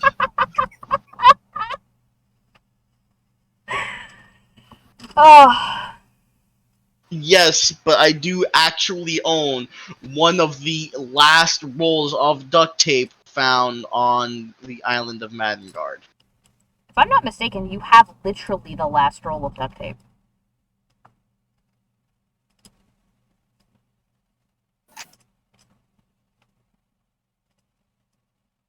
Son recalls this, and Ralakan, you do have to have. If I remember correctly, you seem to have some roll of adhesive. Perhaps that might be able to stick the wires and the tubing all together. At the very least, keep things safe and away from shocking any unsuspecting people stepping into puddles. Not bad. Let's try it.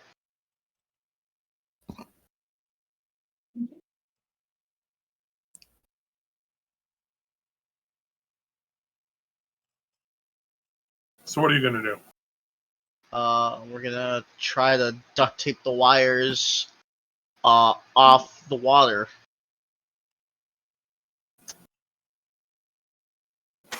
See, here's the thing: you kind of need to get to the wire. For the wire is about 70 feet away, and the water is kind of covering the floor from here on out. Did you say 70 okay. feet away? Mm-hmm.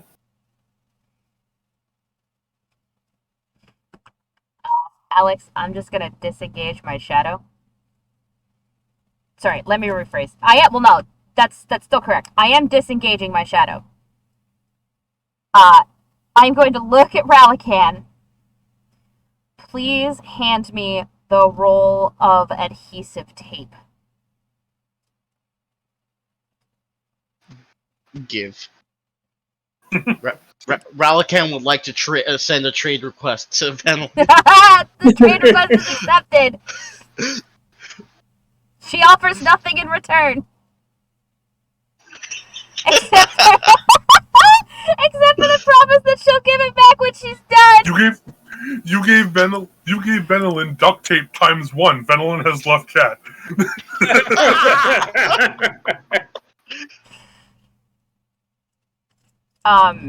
And then once my shadow is in position, by the exposed wire, hopefully somewhere where I'm not going to be in the water, I will then, pull myself to my shadow. Because that is a really nifty, neat feature of the Shadow Rogues. Make me an acrobatics check. Oh, excellent. That would be a 20.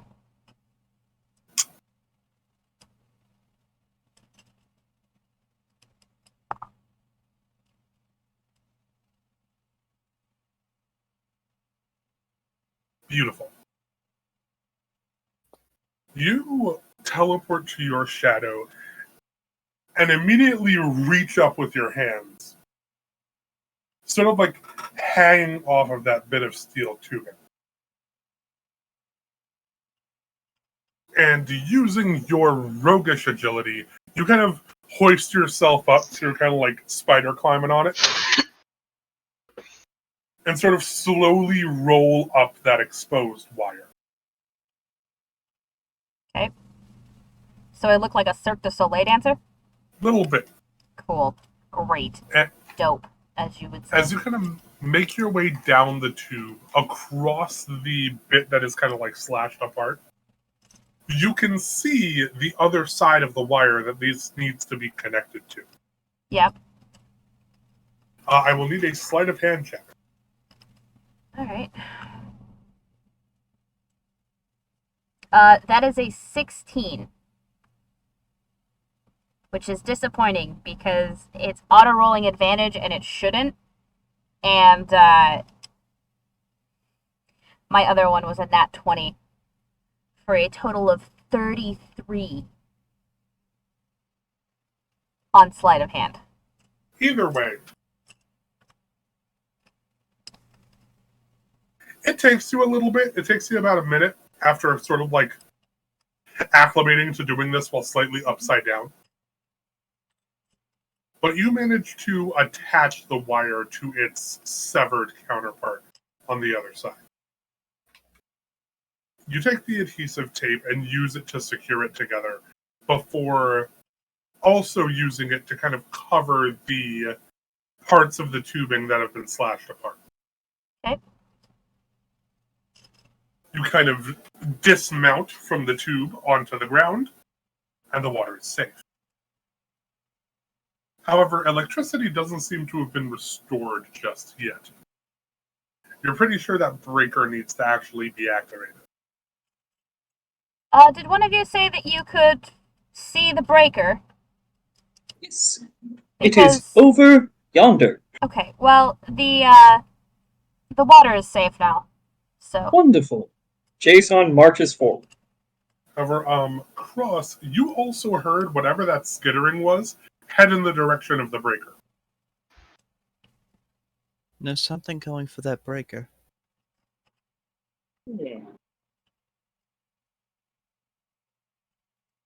Jason go will with you, stop Jason. in place until Cross walks along with him. You guys head through together. And Cross and Venelin, I will need a... No, Cross and Jason, sorry. I will need a perception check from each of you. Yes! What do we got, nat 20? Nat 1, baby! Oh, no! yikes.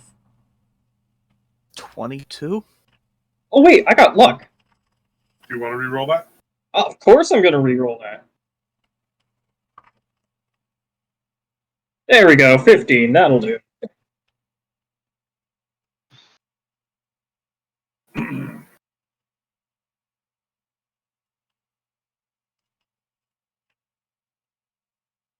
Cross, you are about 2/3 of the way across the floor to get to the breaker when you suddenly hear a sound that sounds almost like snoring. And you put a hand out to stop Jason right before his foot is about to step down to the source of that snoring.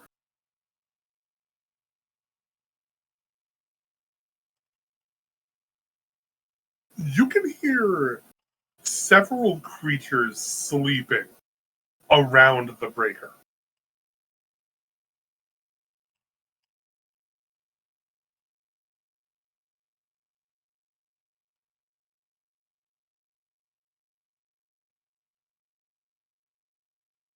Cross will take a moment to signal for Jason to look down.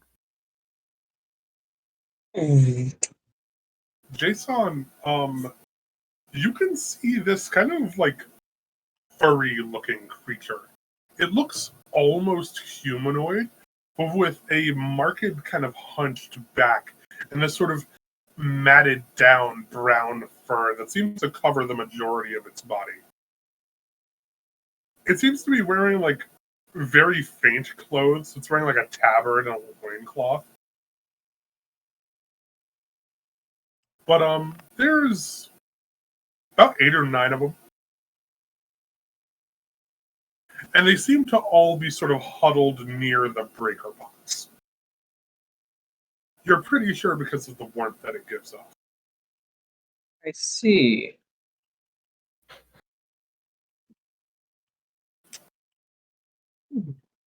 Well, as Jason says, and as lowest of volume he could without going muted. Well, this seems rather problematic. Perhaps we should get the rest of the party, as this can only go poorly if we go as we were to. I mean, if we were to go as planned.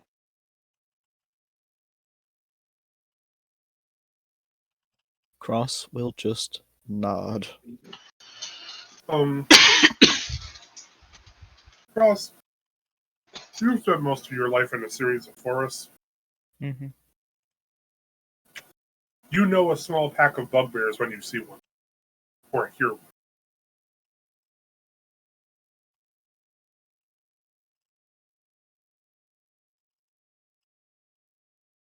Bugbears, you say?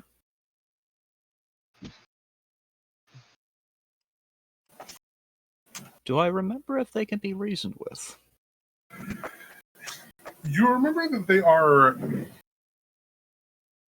notedly not super duper intelligent. Right. So they can be difficult to reason with. However, you have heard of them being susceptible to certain forms of magic. If diplomacy should fail, which it often does. Hmm.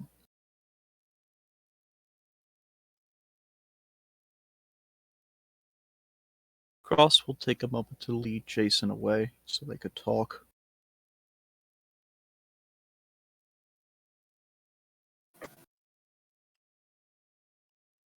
What we're dealing with here appears to be bugbears. Interesting. I've never encountered one. They're not that bright, but they just seem to be acting on instinct. They can be reasoned with if you're lucky. It does take a bit of difficulty to get them to see reason. Understood.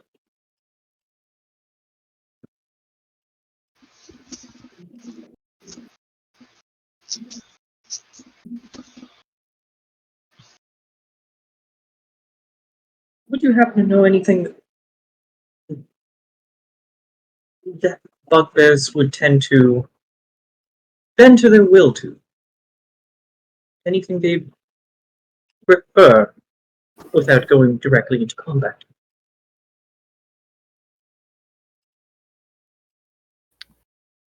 What kind of check would that be, Alex? Give me a nature check. Oh, goody.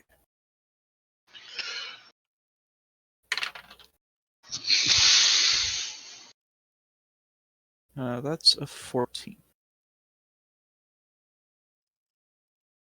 Okay, not too bad.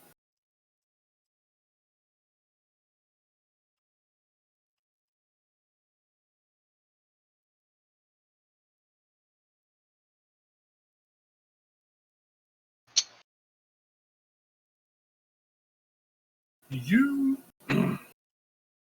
you sort of recall that they tend to enjoy sort of like physical tasks.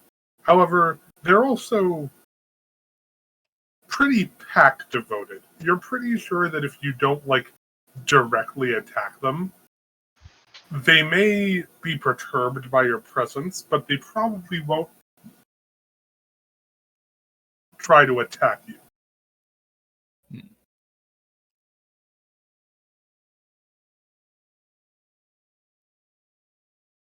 Do I know if they prefer the dark? You do know that they tend to prefer the dark. Okay.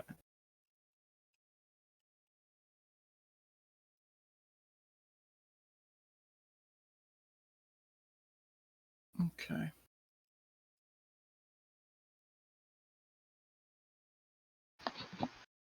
Right. Okay. Well, they are very pack devoted. If we don't attack them, they might not attack us.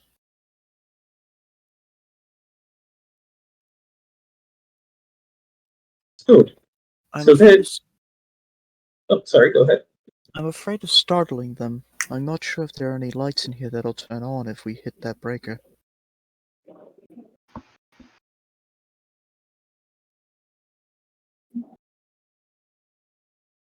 You make a very good point. Maybe we should ask Fenelon and Relican if they have any ideas. Understood. Jason will back up into the direction of the rest of the party.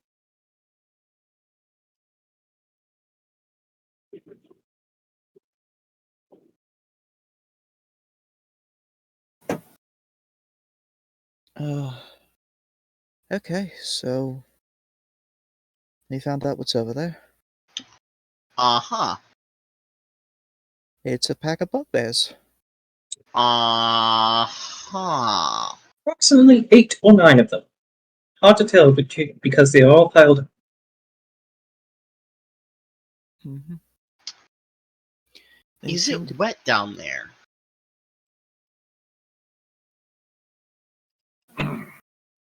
Was it? It's mostly dry over there. Oh, Was actually pretty dry over there. hmm.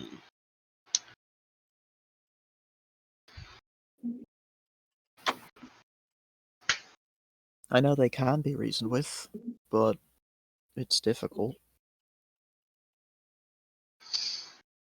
Okay. So, hear me out. We kill them. No. Half. Huh? Let me just take a quick look at my things real quick. Character sheet.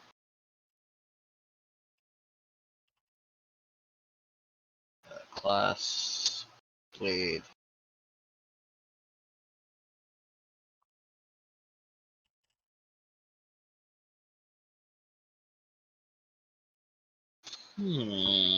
Okay. Send Venelin to negotiate. Leave her shadow here. Not gonna happen. I can only do that, kind of once per day. What was that? I can only do that once per day. Fuck. Because, safety. But also because you shouldn't be detaching yourself from your shadow. That shit's dangerous! Mm-hmm. Well, this would be a dangerous situation because if shit goes south, you come back here, you lead them up to where the exposed wire and water is. We are on the safe side. Drop the exposed wire into the water, and I let off another electric bomb, electrocuting the bugbears in the water. Mm-hmm. If negotiations go south.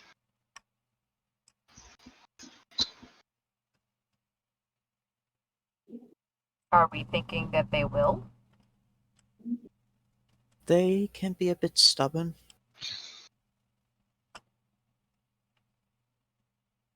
They kind of think like if a beast was a person Gotcha. and have really long arms. Ah,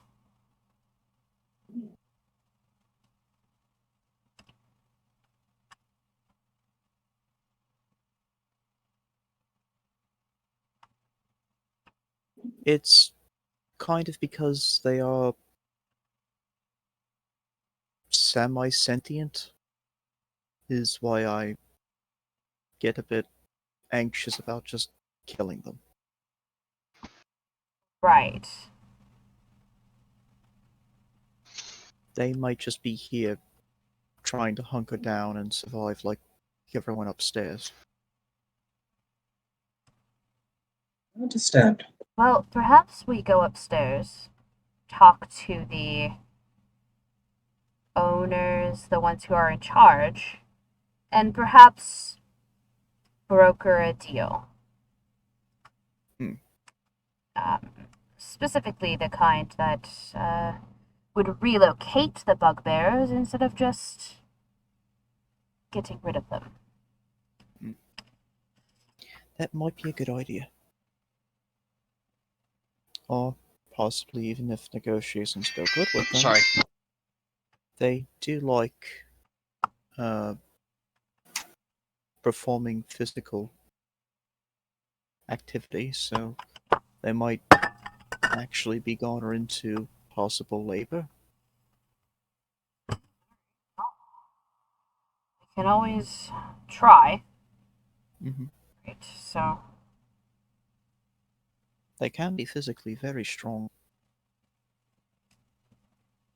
well, let's head upstairs and talk to them and see what the owners have to say. Hmm.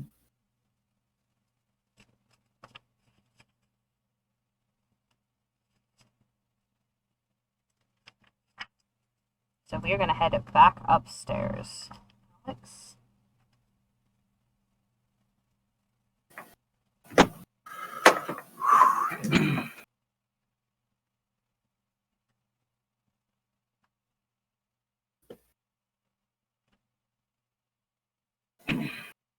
Okay.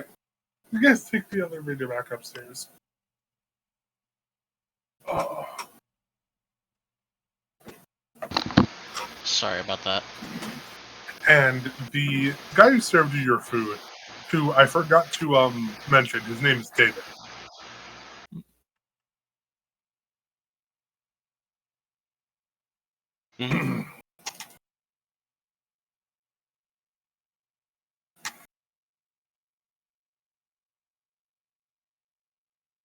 Is still kind of waiting at the top. He's just like, did something happen?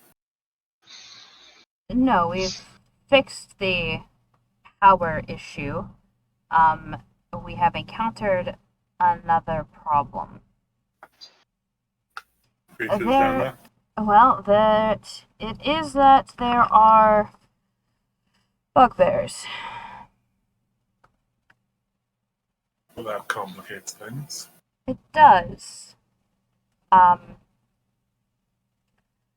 was wondering if perhaps giving them a job might not be something that would be feasible for you. It might require us to use a bit more of the meat we use to feed people around here, but wouldn't be the worst idea. They are pretty strong and could help with defending you.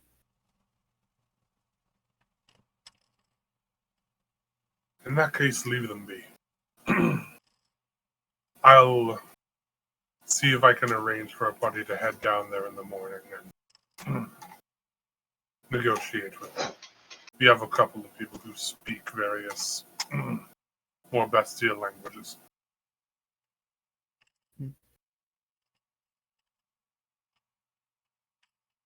Oh, that sounds like a. Actually, that sounds like it work out just perfectly for you. Hopefully, it doesn't. You don't startle them into combat.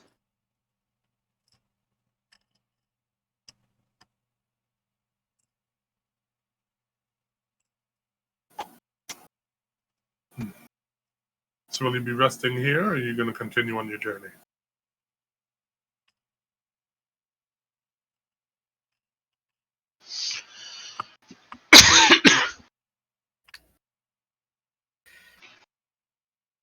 I think perhaps staying for the night might not be a bad idea. Gives us a bed instead of resting in the vehicle.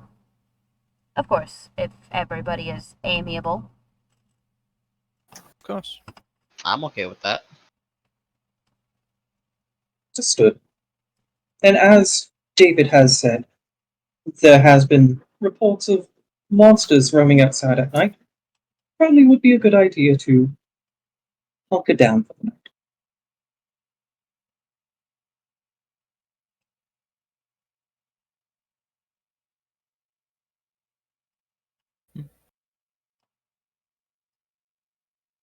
I guess we are staying here for the night then, Alex. Okay.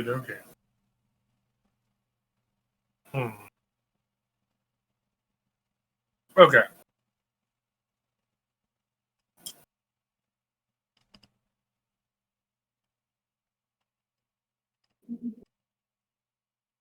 The remainder of the night passes without incident.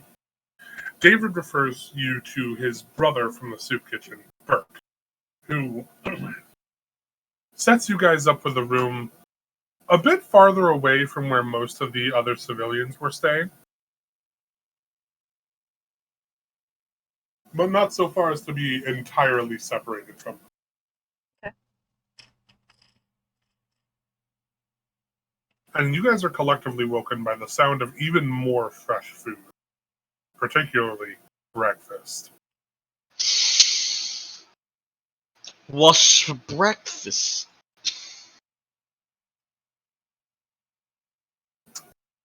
They're making omelets.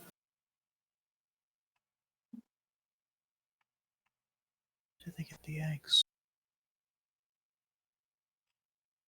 Hmm? No, nothing.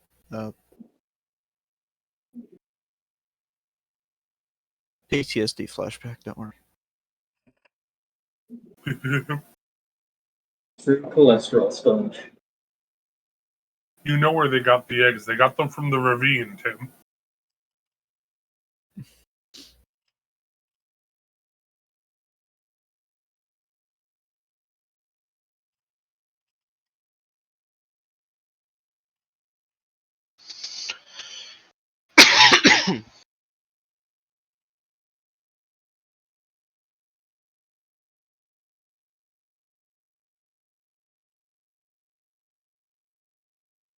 They're making breakfast. Mm-hmm.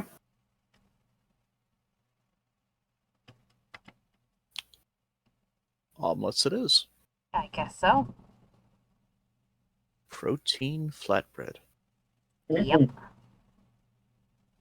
I will never, ever tire of protein flatbread. It is arguably one of the best things we have ever called omelets. I hate it here.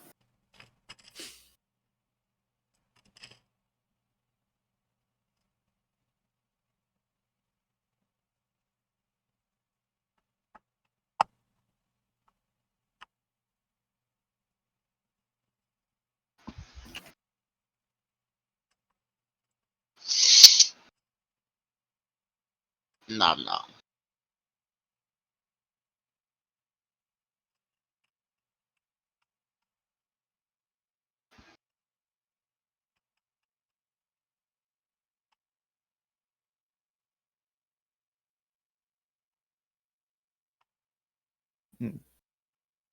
So I presume we all make it down to the mess hall, and Jason, of course, finding a table to call our party's own. Hmm. Make sure nobody steals any seats.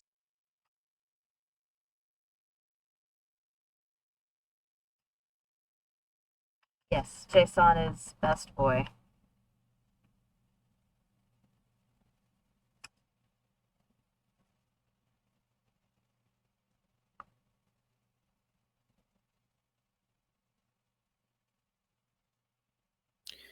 You think maybe we should try to gather some more information about what else is around here? It wouldn't be a bad idea.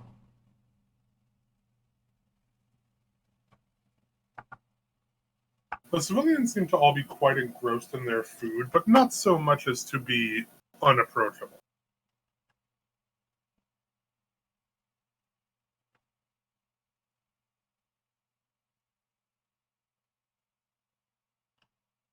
Well, that's good.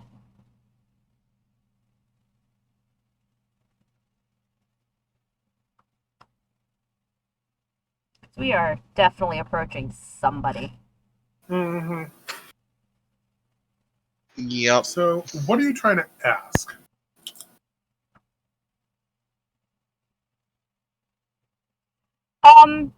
We're looking for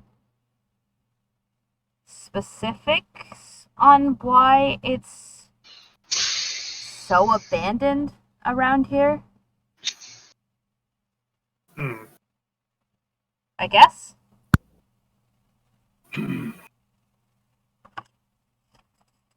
And I'm going to need a nat 20 from each member of the party. A nat 20? No, not a nat 20. I'm just going to need a d20 from each member of the party. Sorry. Okay. I was like, Just excuse everyone just me? roll a d20. 5. 4. You know, you had 15 chances to do better. You know what? I'm gonna use my point of luck. No, Here. you don't have to. Please don't. That's a very stupid place to use it. This is literally just to see which of you gets an answer first. Oh, fair enough. Spaz, since you've been using this one the longest, how do you roll? Just a basic You D20? click on the dice thing at the bottom left-hand corner of your I see character it. sheet. Thank you. Got it. Whoops, that's not the right one. No, if everyone's gonna be using it, I guess I should. Just gonna lean back a little bit. Sorry. Let me fix my camera while I'm at it.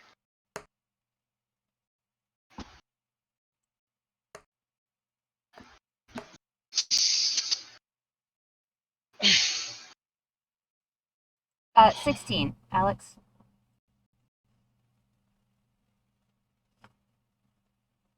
Cool.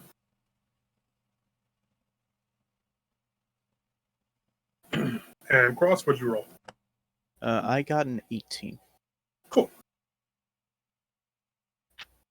Cross, you start asking around, and most people seem a bit reluctant to approach you until you find kind of like an older woman who's very happy to answer your question.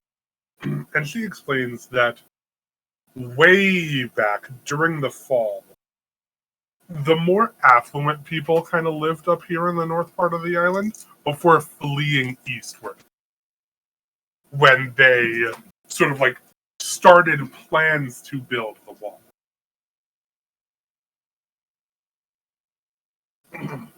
Ever since, the northern side of the island has always been kind of historically kind of a ghost town, making it an ideal haven for those either looking for a safe place to hide without having to worry about a massive population, or those warriors or outlaws who seek to have a sort of uncharted territory to sort of eke out a living as their own. Ah. A frontier, if it were. Venelin, you start to ask the sorts of things, kind of like why we don't see as many people heading from east out west as from west out east. And a man that seems to be in a sort of like watcher's gear. You can see a pair of binoculars hanging out of his bag. You're pretty sure he's just coming off of his watch shift up on the roof. Explains that the northern path, as you get closer to the wall, gets barred off by a series of blockades that make it very difficult for vehicles to pass through. They seem to have set up a series of like spiked barricades designed to either disable vehicles or harm animal-drawn modes of transportation in order to impede what would potentially be a vehicular assault on the wall.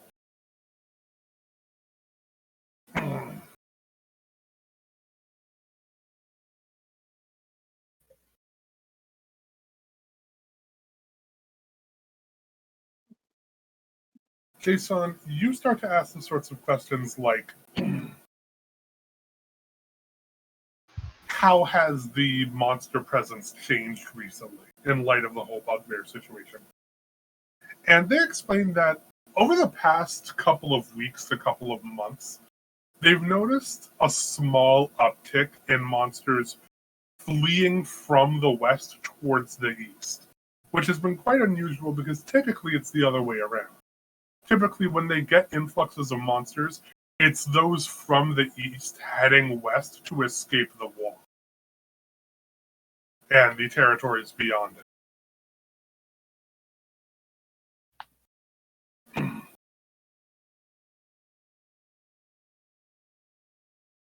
However, for all the monsters they tend to come across, it is very, very rare that vampires come through the northern path through the island. So I'm like one of the first vampires that have come through in like months. And they don't notice because you're eating normal food and not blood. And in light of that information that you just got from Jason, Rel, your questions start to be, why don't vampires come up here, given it being mostly uncharted? To which they explain that Dwight's Expanse, that area that V7 marked out for you guys, is a bit of a vampire stronghold just outside of the wall. It tends to be the place that they head kind of like as a safe harbor just outside of the influence of the wall, but also just far enough away that the weapons mounted on the wall cannot reach them. They explained that it was once, back in the old world, small enough to be considered like a park of some kind, but when the vampires took power, they tore down a lot of the like old buildings that took up the park and allowed it to grow naturally as a forest for a very long time. So it more resembles a forest than a park now, though there are still paths through it.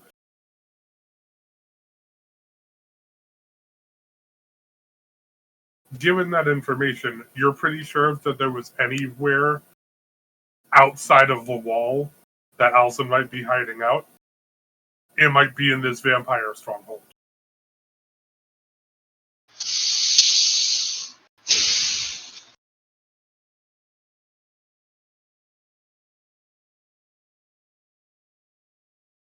Fuck. Wonderful. Fortunately, you guys are not so far deep into the northern path that you cannot go back at this point. There are connecting roads. It's just going to take a little bit long.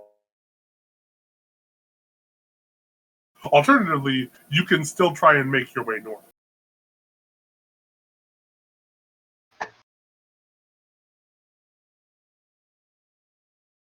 Into the barrier of spikes that will break the car and Force you to go on foot. mm-hmm.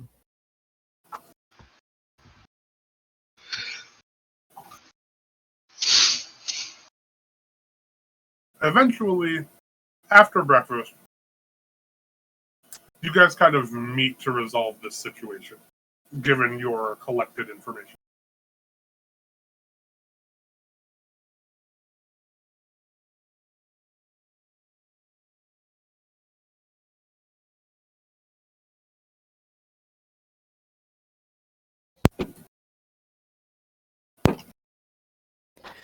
Well,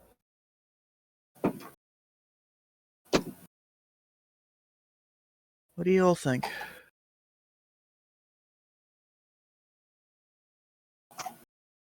Hmm.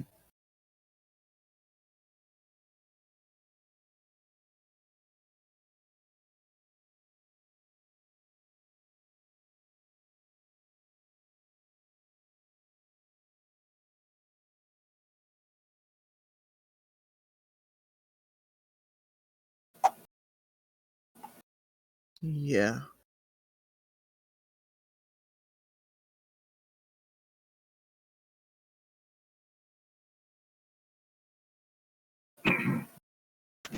Will they really, though? V7 did explicitly mention to you guys that the stronghold in Dwight's Expanse would be able to function as a sort of safe harbor.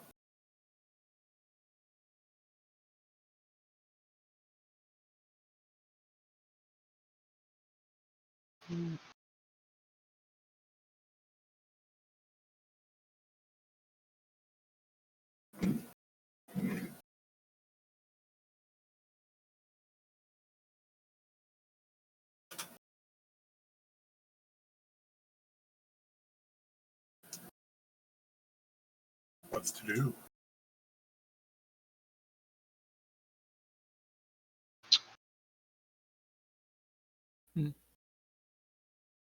Right. That's a good plan. So we double back, take the other road? Okay. You guys are about to head for the elevator when suddenly you guys hear a loud chum chum along with a loud cheering coming from a far wing of the shelter. And as you're heading to the elevator, you can see that that wing's power is back on. Oh. You guys call the elevator, and David and Burke both kind of hop out of it. It's like, on your way out already? Yeah, adventuring to be done, and the like. And Burke kind of like outputs a series of growls and snarls that you're pretty sure is bugbear before kind of like sort of pounding his chest to clear his throat. Sorry about that. Was in the middle of a conversation downstairs. Or it seems like you have some new workers. Something like that. We managed to convince them to take jobs that says sort of kind of hunters. Wonderful. They get meat for the shelter, they keep half of whatever they get. Well, there you go.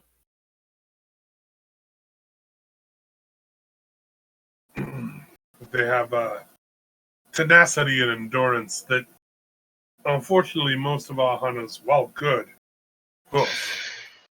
Y'all ain't seen a pack of bugbears, huh?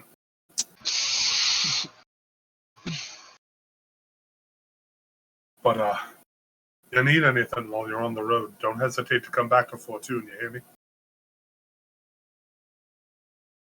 Duly noted.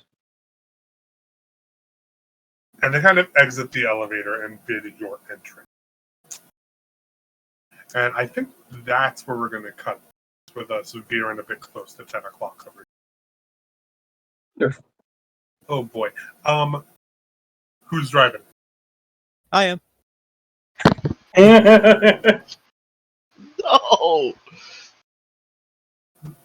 If you clear out all the seats, Jason can drive. And everyone else is on the roof. Yeah.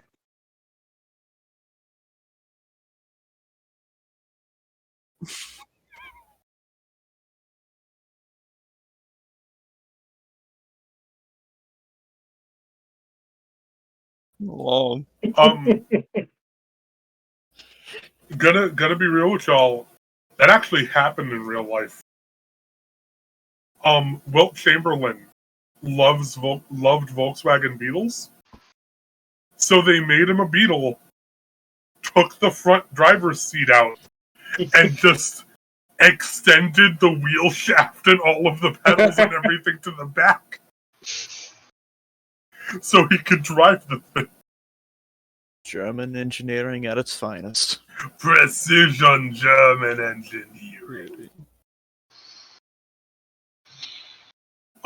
You're right. I can't say that anymore, can I? No. Damn. Rippin' pepperoni. Damn. Forgot for about 3 whole seconds that Activision's canceled. But that is where we're going to cut things off for tonight. As always, we want to thank our sponsor, D&D Beyond. D, the letter N, D, Beyond.com. A massive repository for all things 5th edition, with a sprawling homebrew compendium to add to or draw from for a small subscription fee. And the rest of our sponsors, I don't know. Big oof! In any case, Sunday. Do we have anything on Sundays now? Do we have? Yes. What do we have? You cut off for a second. What was it? Varenheim. Okay. That's a new thing, right? Beautiful. Amazing. Monday we've got... Is Troubleshooter still a thing? Okay. Troubleshooters. Season 3? Will be returning in September. A wonderful little story taking place in the Roaring 20s, as opposed to here, the Moaning 20s. Yeah? What? Where's the lie?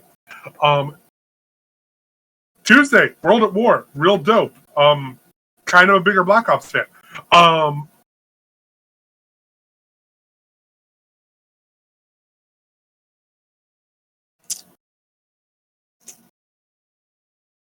Oh, yeah, they're making their journey westward. Ha ha! What do we got Wednesday? I heard we got a horror thing, right?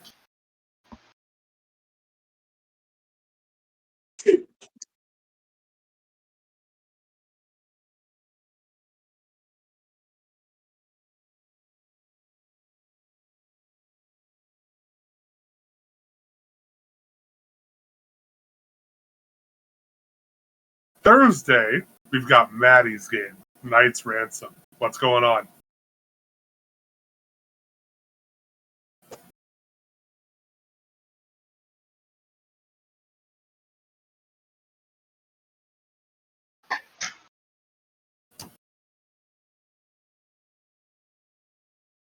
Noah.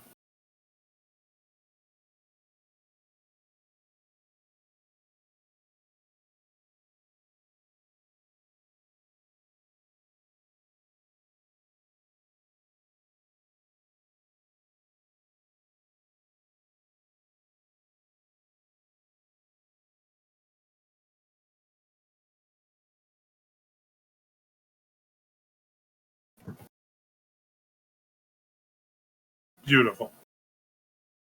What do we have on Fridays now? Do we have anything Fridays?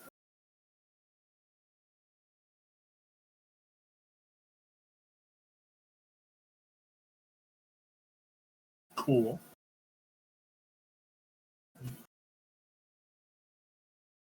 It's fine, like I said earlier. And Saturday, next Saturday, we will be right back here with the Stolen Cities, as the party makes their journey southeast toward Dwight's Expanse in search of Alzan von Karst. Everybody, thank you so much for joining us tonight. And remember, wash your hands, wear a mask, probably get vaccinated. That's a little bit important. Just a teensy bit, a little bit. Yeah. Go ahead, please. We want to get back to normal, please. Be kind to one another. And roar for initiative. Have a great night.